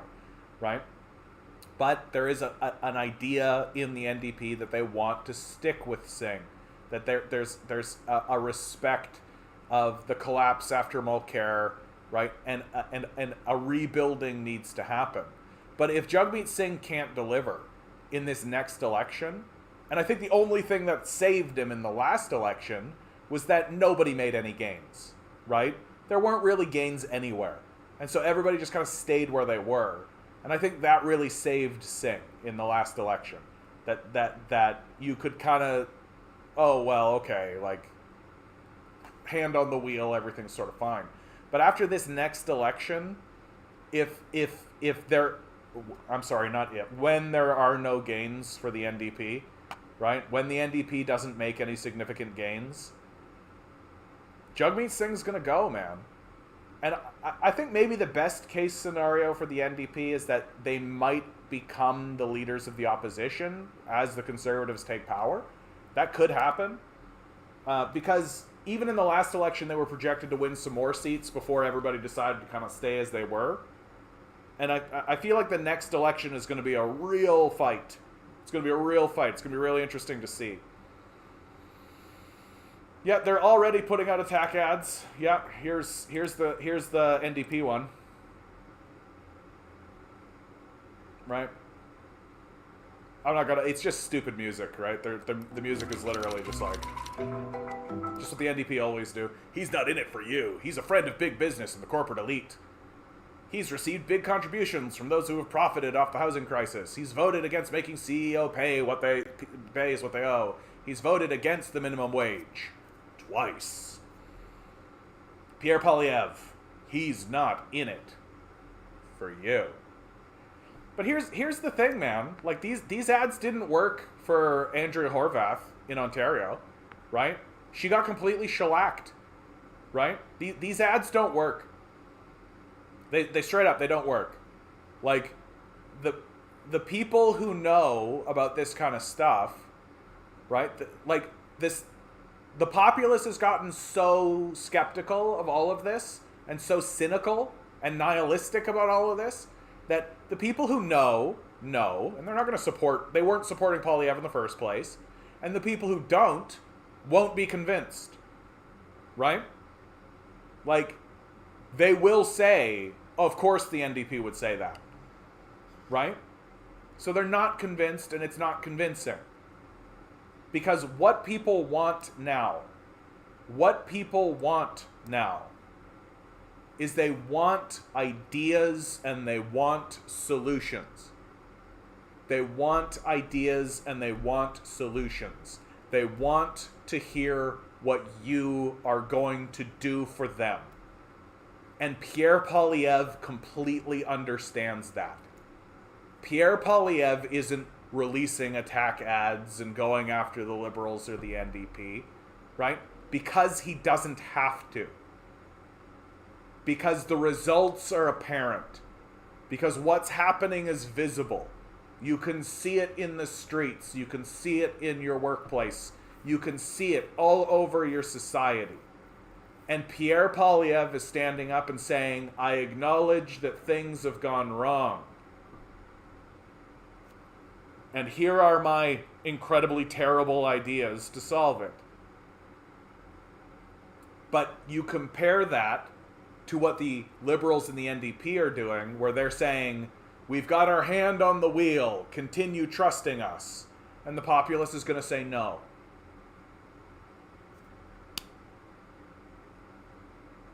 I consider the swing to the Conservatives to be strictly an act of desperation. Strictly. Like, I don't think it's rational. Because if we were rational about this, guys, like, if we were sitting here and actually think, like, if we put it all out on a board, right, and this was like a video game, and we were just like, okay, we need to make an intelligent decision, as if it's like a game of chess or something, right? We would all recognize that these are all fraudulent. And that we need to put our energy elsewhere, and that energy needs to be on the streets in a mass general strike against the oligarchy. Like, we know that that's what needs to happen. But what we are seeing is like the populace is like a wild animal, right? And it's just going to make desperate moves out of the desperation that it's experiencing. And so Poilievre will get into power and then completely destroy them, because that's what his ideas are, right? His ideas are just the wholesale destruction of the society. But he makes them sound nice, right? Tax cuts for you, right? Ignore the fact that those taxes actually go to pay for social services that you benefit from, and then you're going to end up being taxed even more to pay for the cops that we'll use to beat up the homeless and the poor that we create from the diminishment of the society, right? And all of that will be evident very quickly, and people will become disgruntled very quickly, just like what happened with Kenny, just like what happened with Pallister, right? This is the narrative of conservatives. They get into office on like on a surge of discontent, and then everybody realizes, oh, it actually can get worse, right? And then what do? They just vote for the liberals again, as if that's the solution. And because the populace is a fucking wild animal, right? It's and it's like a wild right now. It's like a wild animal with rabies, right? So it's not capable of making rational decisions. And if the NDP was smart, right? If they were smart, and that's a big fucking leap, but if they were smart, they would just constantly be saying, this is our plan, this is our idea, this is what we want to do, right? Pierre Poilievre says this, we want to do this, right? Don't do something like this, because the answer is like, we know. Like, we fucking know. He's a friend of big business, the corporate elite, right? Yeah, okay, blah, blah, blah, but like, so? Like, yeah, so? Like, there's spiking homelessness, inflation is destroying us. Like, you guys aren't solving it. Maybe we should get a guy who's a friend of big business in there. Maybe the big business solution will solve the problem. Maybe the problem is government. Maybe he's right. I don't know. I'm just some asshole. I just fucking grind my life into a job, right? But all I know is that what you're doing isn't working, right? And if I was the NDP right now, I would be like, their solution is this, our solution is this. Like, really actually do that. They're not going to do that. They're not going to do that. And troublingly, even if they did do that, the fundamental truth of the Canadian people is that we're not going to vote for a guy in a turban. It's just the fundamental truth of what it means to be a Canadian citizen. Like, maybe we were ready to vote for a person of color. Like, maybe we were there, right? Maybe. We're not going to vote for a guy in a turban. It's just off the table. Yeah, not only that, people are starting to see how Jagmeet is in capitulation with the capitalists and WEF. Yeah. Well, he's controlled dissent, right? Nothing will fundamentally change, right? He kind of smacks of that kind of Biden-esque Democratic Party shit, right? So it's just kind of like, oh, it's just like a junior partner of the liberals, right? So why should we think that would work, right? We've had the liberals. It's not working. So why should we believe that more liberalism is the solution, right? Yeah, people are starving and becoming homeless. There's no way the liberals are going to win. Well, and also I think the real thing to pay attention to, and people are like really downplaying this, but Justin Trudeau's popularity is waning, right?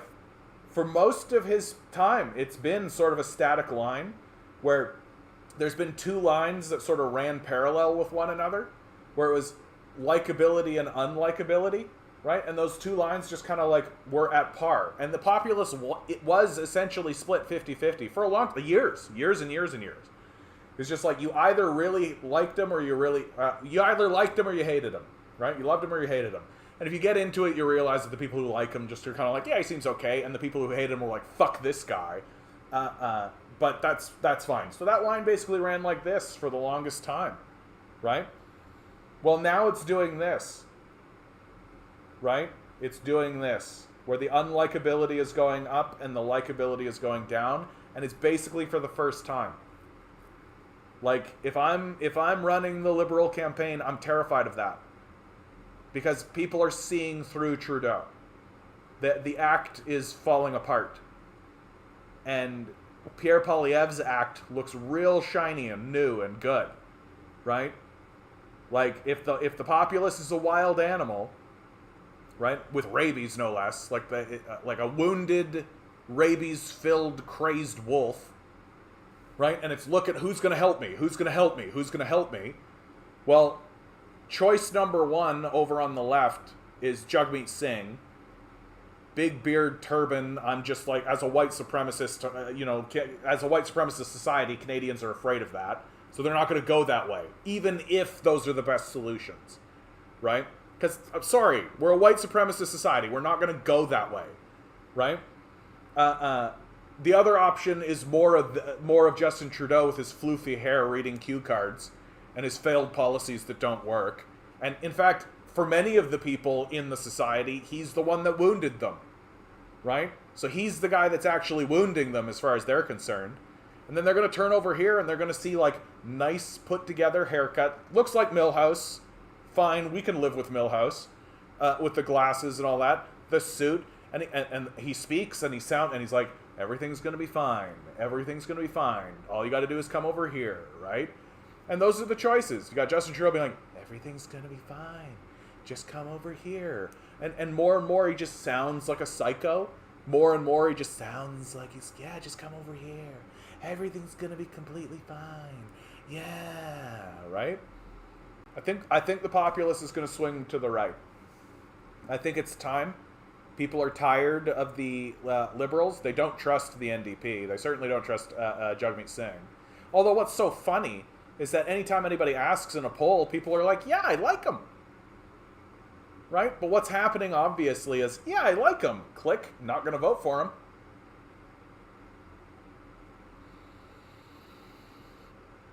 I think Hinkle Pat Socks is a psyop against environmentalists. The whole anti-growth thing, fascism, it equals fascism is what gives it away. Like, they don't believe in climate catastrophe or the sixth mass extinction. Yeah, like, I wouldn't be too surprised to find out that Hinkle... I mean, my estimation of him is that he's an opportunist. I genuinely do think that if the CIA talked to Hinkle, he'd be in. Like, he wants power and money. That's what he's interested in, right? He's a young kid, and if somebody says to him, hey, we'll give you a 6-figure salary and a Bugatti, just here's your talking points, he's going to do it, right? I've always believed that of that guy. Like, I don't think he has an allegiance, right? I don't think he has moral principles. I think he's just saying what needs to be said in order to get support for himself. PP still only popular amongst conservatives. I don't think he'll perform better than the last two dudes. Still 2 or 3 years to worry about it. Yeah, that's true. And that's definitely the truth, isn't it, Adam? Like, I do think he's going to perform better than Scheer and O'Toole by default. And the reason why he's going to do better is because you can see the PPC used to poll at about 6%, 5-6%, depending on the poll, right? Now it's polling at 3. Why do you think that is? Right? That's because Pierre Poilievre has effectively pulled them back into the party. Right? His support of the Freedom Convoy, his support of all of the anti-vax stuff, right? It's pulling those guys back in. Yep. PPC voters are going conservative. And when you consider how thin a lot of these elections actually are, you consider how thin a lot of these ridings actually are, right? That really matters. That really, really does matter. And so, by default, he's going to perform better. Like, the PPC began under Scheer, right? Because basically Scheer wasn't far enough to the right for these guys. Derek Sloan is ejected from the party underneath O'Toole. And O'Toole, again, was trying to pull the Conservative Party to the center, which didn't work.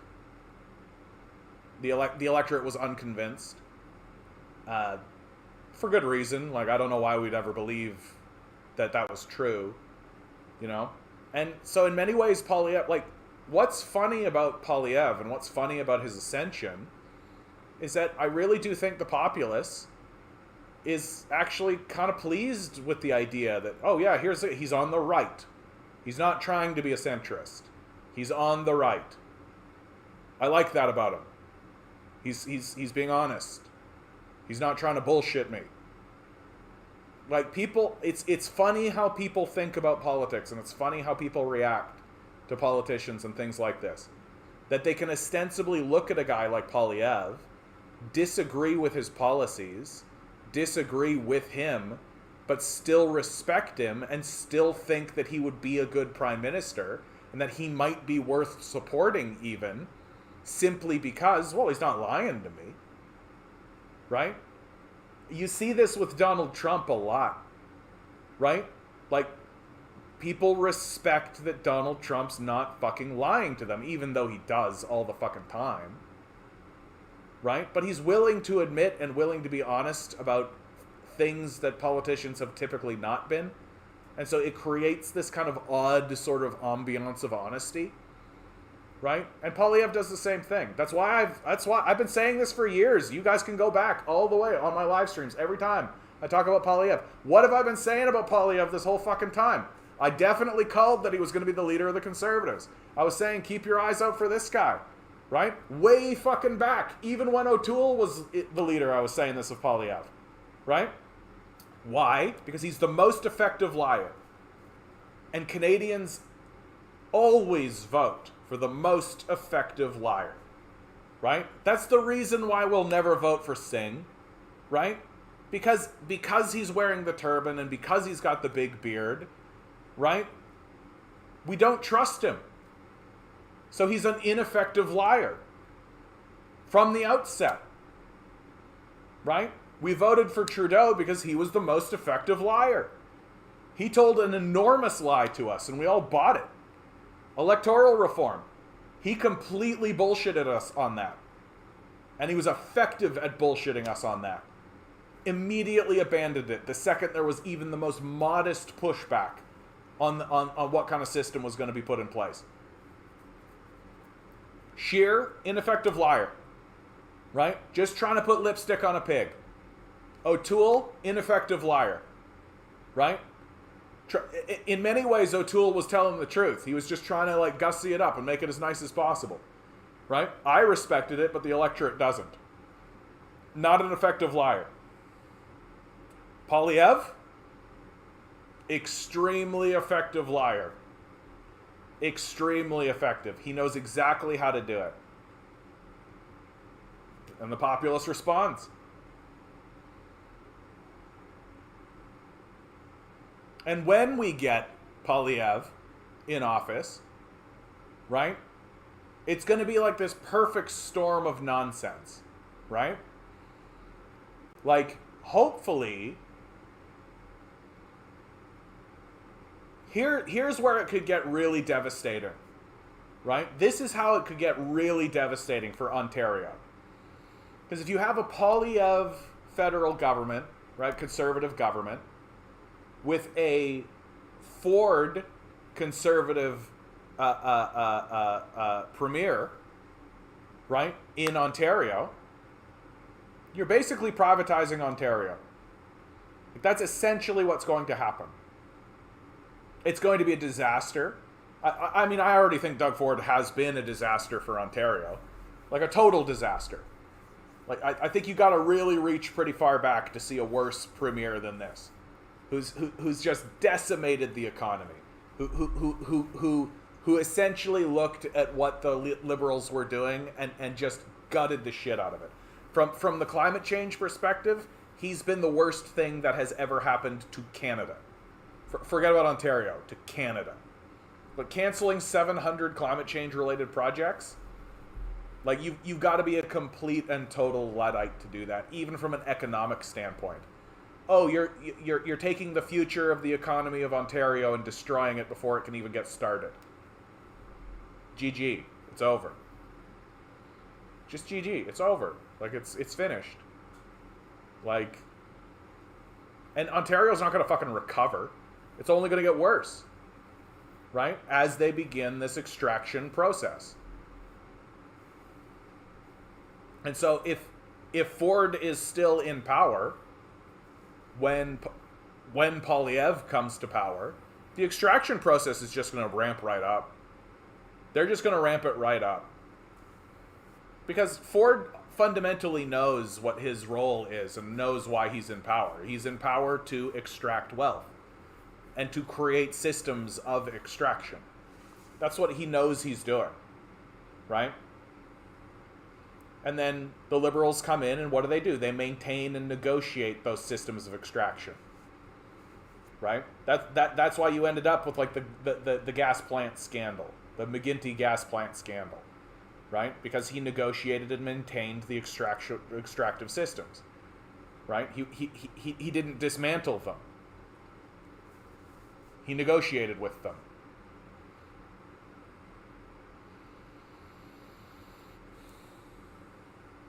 But this is the thing, right? Like, DM, like, I don't know if a guy like Ford cares about that. Like, Mike Harris did not care about his political career. Mike Harris knew exactly why he was there, right? Mike Harris came to power here in Ontario in order to create extractive systems and plasticize the society. That's why he was there. He wanted to make money for himself. That's the reason he was in politics, right? And a guy like Doug Ford for sure sees it this way. Like, he doesn't see, I'll be the premier and then I'll use that to a stepping stone to being the prime minister. Like, maybe he does in his fantasies. Like, maybe he does when he's, like, you know, jerking off with a prostitute or something, right? Like, but in truth, what Doug Ford wants for himself is the same thing that Mike Harris wanted for himself. To set up extractive systems to benefit from the suffering of the populace, in order to make himself stupid rich. Like, when Mike Harris leaves office, he just essentially goes and sits on the board of directors of the systems that he set up. That's what he did. Ford's going to do exactly the same thing. That's what he's doing. And if that means it's the quote-unquote end of his political career, so...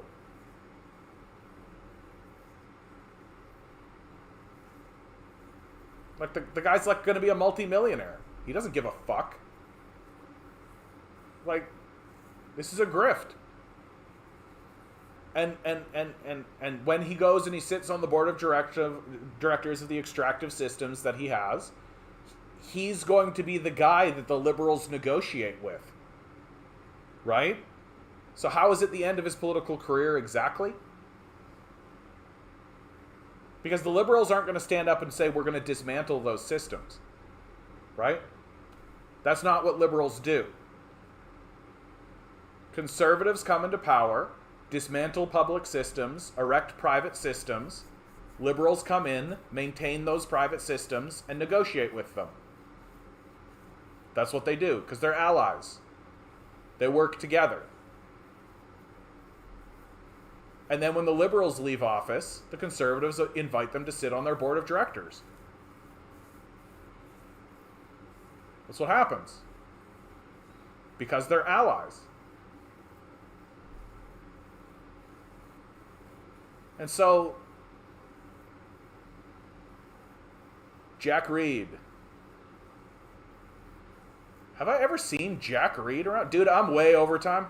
I actually need to go to bed. You better have a sick-ass question, Jack Reed. Let's go.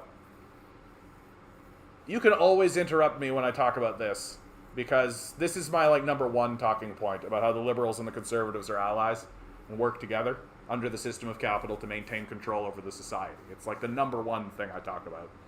So if I ever get caught in this little loop right here, where I'm talking about how the Conservatives and the Liberals are allies, and the NDP are also now allies with them, along with the union bosses, right? How they all work together under the system of capital in order to maintain a system of oppression and dominance and wage slavery over the society. You can always just divert me from that.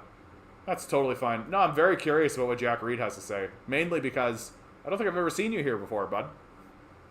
And when new people come into the chat, I always want to know. I want to see if I can hook them. I want to see if I can get Jack Reed to come back, participate in the chat again. That's my absolute favorite thing, when new people come in and they stick around. I love it more than anything.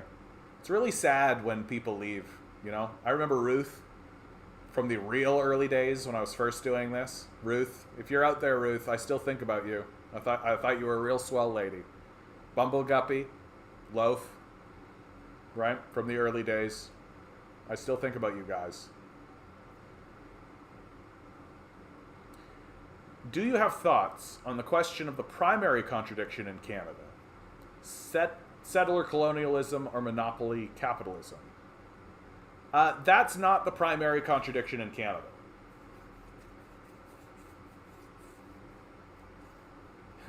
DJ reminding us, Zelensky says his goal is to turn Ukraine into Greater Israel. Yeah, I didn't realize how long they've been gone. Yeah, Mark. That's life, isn't it? People go. And maybe they'll poke back in. Bumble did once. He poked back in. Do I have any thoughts on the question of the primary contradiction in Canada? The primary contradiction in Canada is between the bourgeoisie and the proletariat. It's between the owner class, the ownership class, and the working class, right? The owned class. That's the primary contradiction in Canada. As Karl Marx laid out, Capitalist Manifesto, like Communism 101, right? That there are many divides that exist, but most of those divides are created divides, and they are created by the ownership class against the owned class in order to divide the owned class and have it fight amongst itself. So most of the divisions in the society are manufactured, and are manufactured so that the ownership class can maintain its system of ownership and deflect away from the only real primary contradiction and primary divide that exists in the society, which is that some people own property and some people are property. And as long as they can keep us away from that question at all, or away from the obvious injustice of the fact that some people own property and some people are property, then they'll always maintain control. And the number one way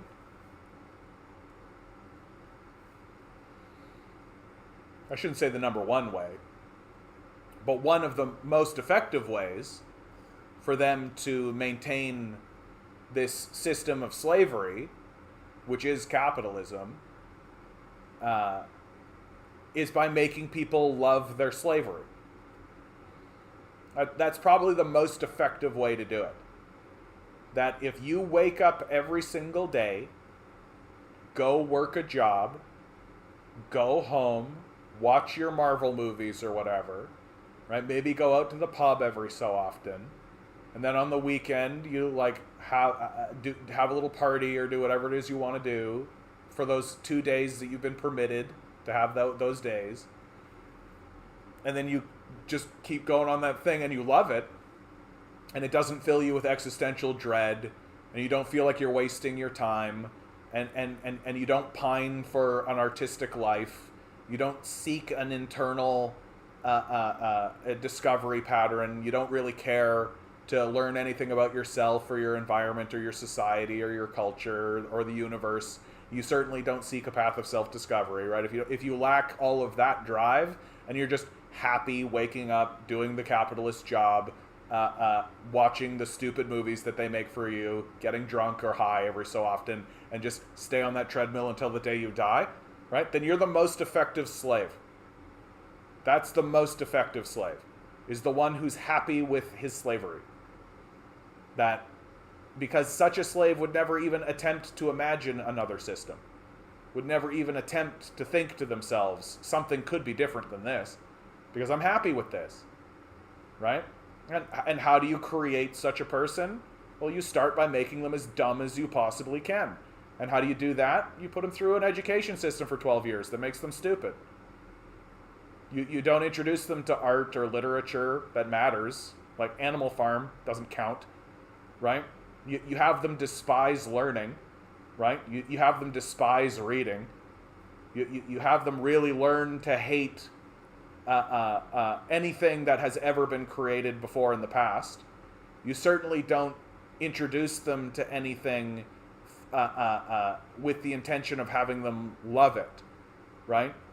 So what do? You monotonously have them read boring Shakespeare, because if you read Shakespeare, it's boring, because that's not what you're supposed to do with Shakespeare. You're supposed to watch Shakespeare. The professionals are supposed to read Shakespeare, right, with the intention of performing it. And then you have them read it over and over and over again, and you give them the most dry, bullshit, analytic kind of thing, to the point where they're tearing their hair out. And then, on top of that, you test them. right? So they've got to memorize shit and then regurgitate it, which is the most tedious garbage bullshit you've ever seen in your life. So what have you done, right? Well, you've created a system that rewards obedience above all else. You vet out people who have any inclination whatsoever to rebel or who rightfully believe that this is ridiculous. And more importantly, you ensure that when they graduate, they think to themselves, God, thank God, I never need to read Shakespeare again. I never need to read Jane Eyre. I never need to read the classics. I'm certainly never going to read Dostoevsky.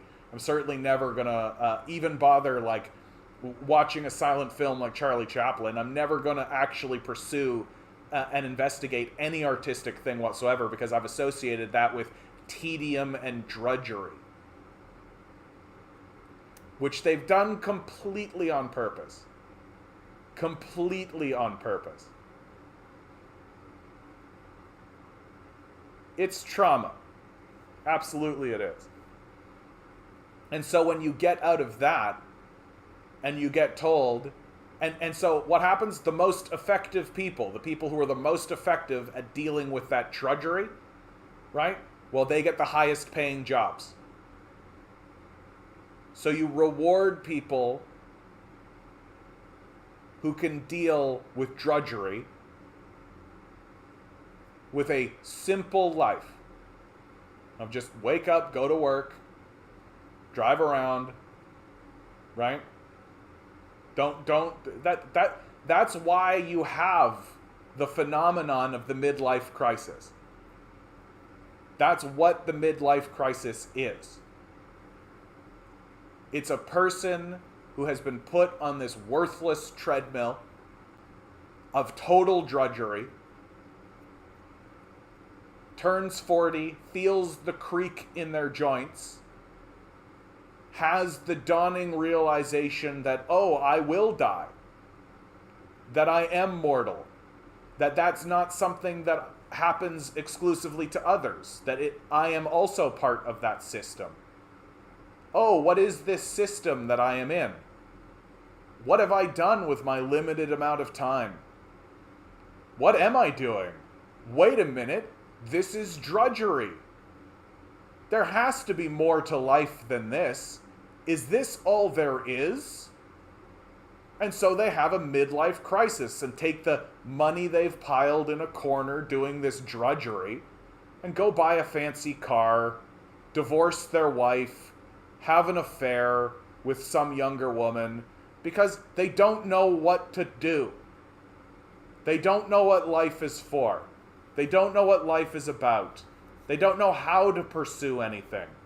And they certainly are not going to look in the places that the very system that they were trudging through has convinced them is part of the drudgery. They're never going to open a book. They're never going to read the Bible, right? They're never going to read Shakespeare. They're never going to pursue any of that kind of stuff to enrich their internal self because they've been trained that they don't have an internal self, that everything is just skin deep. They certainly don't believe that they have a limitless energy and that they can connect to an infinite consciousness. They certainly don't think any of that's true, right? And then if they do manage to figure any of that out, right? Well, they're already in retirement age, right? And they can do whatever the fuck they want when they're retired. Who gives a shit? They're not worthwhile to capitalists anymore. And then if they were to actually gain any energy and steam in order to build any kind of movement or affect anybody in any meaningful way, well, they're already dead.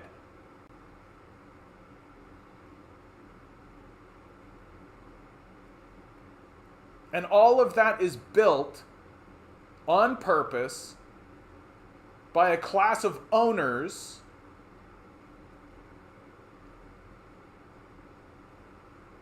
who own property because they want you to continue being property.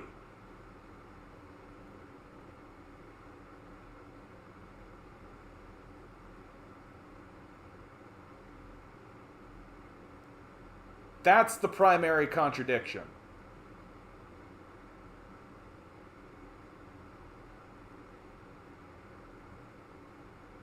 that what benefits the owners never benefits the owned, and what benefits the owned never benefits the owners, and it will always result in a war.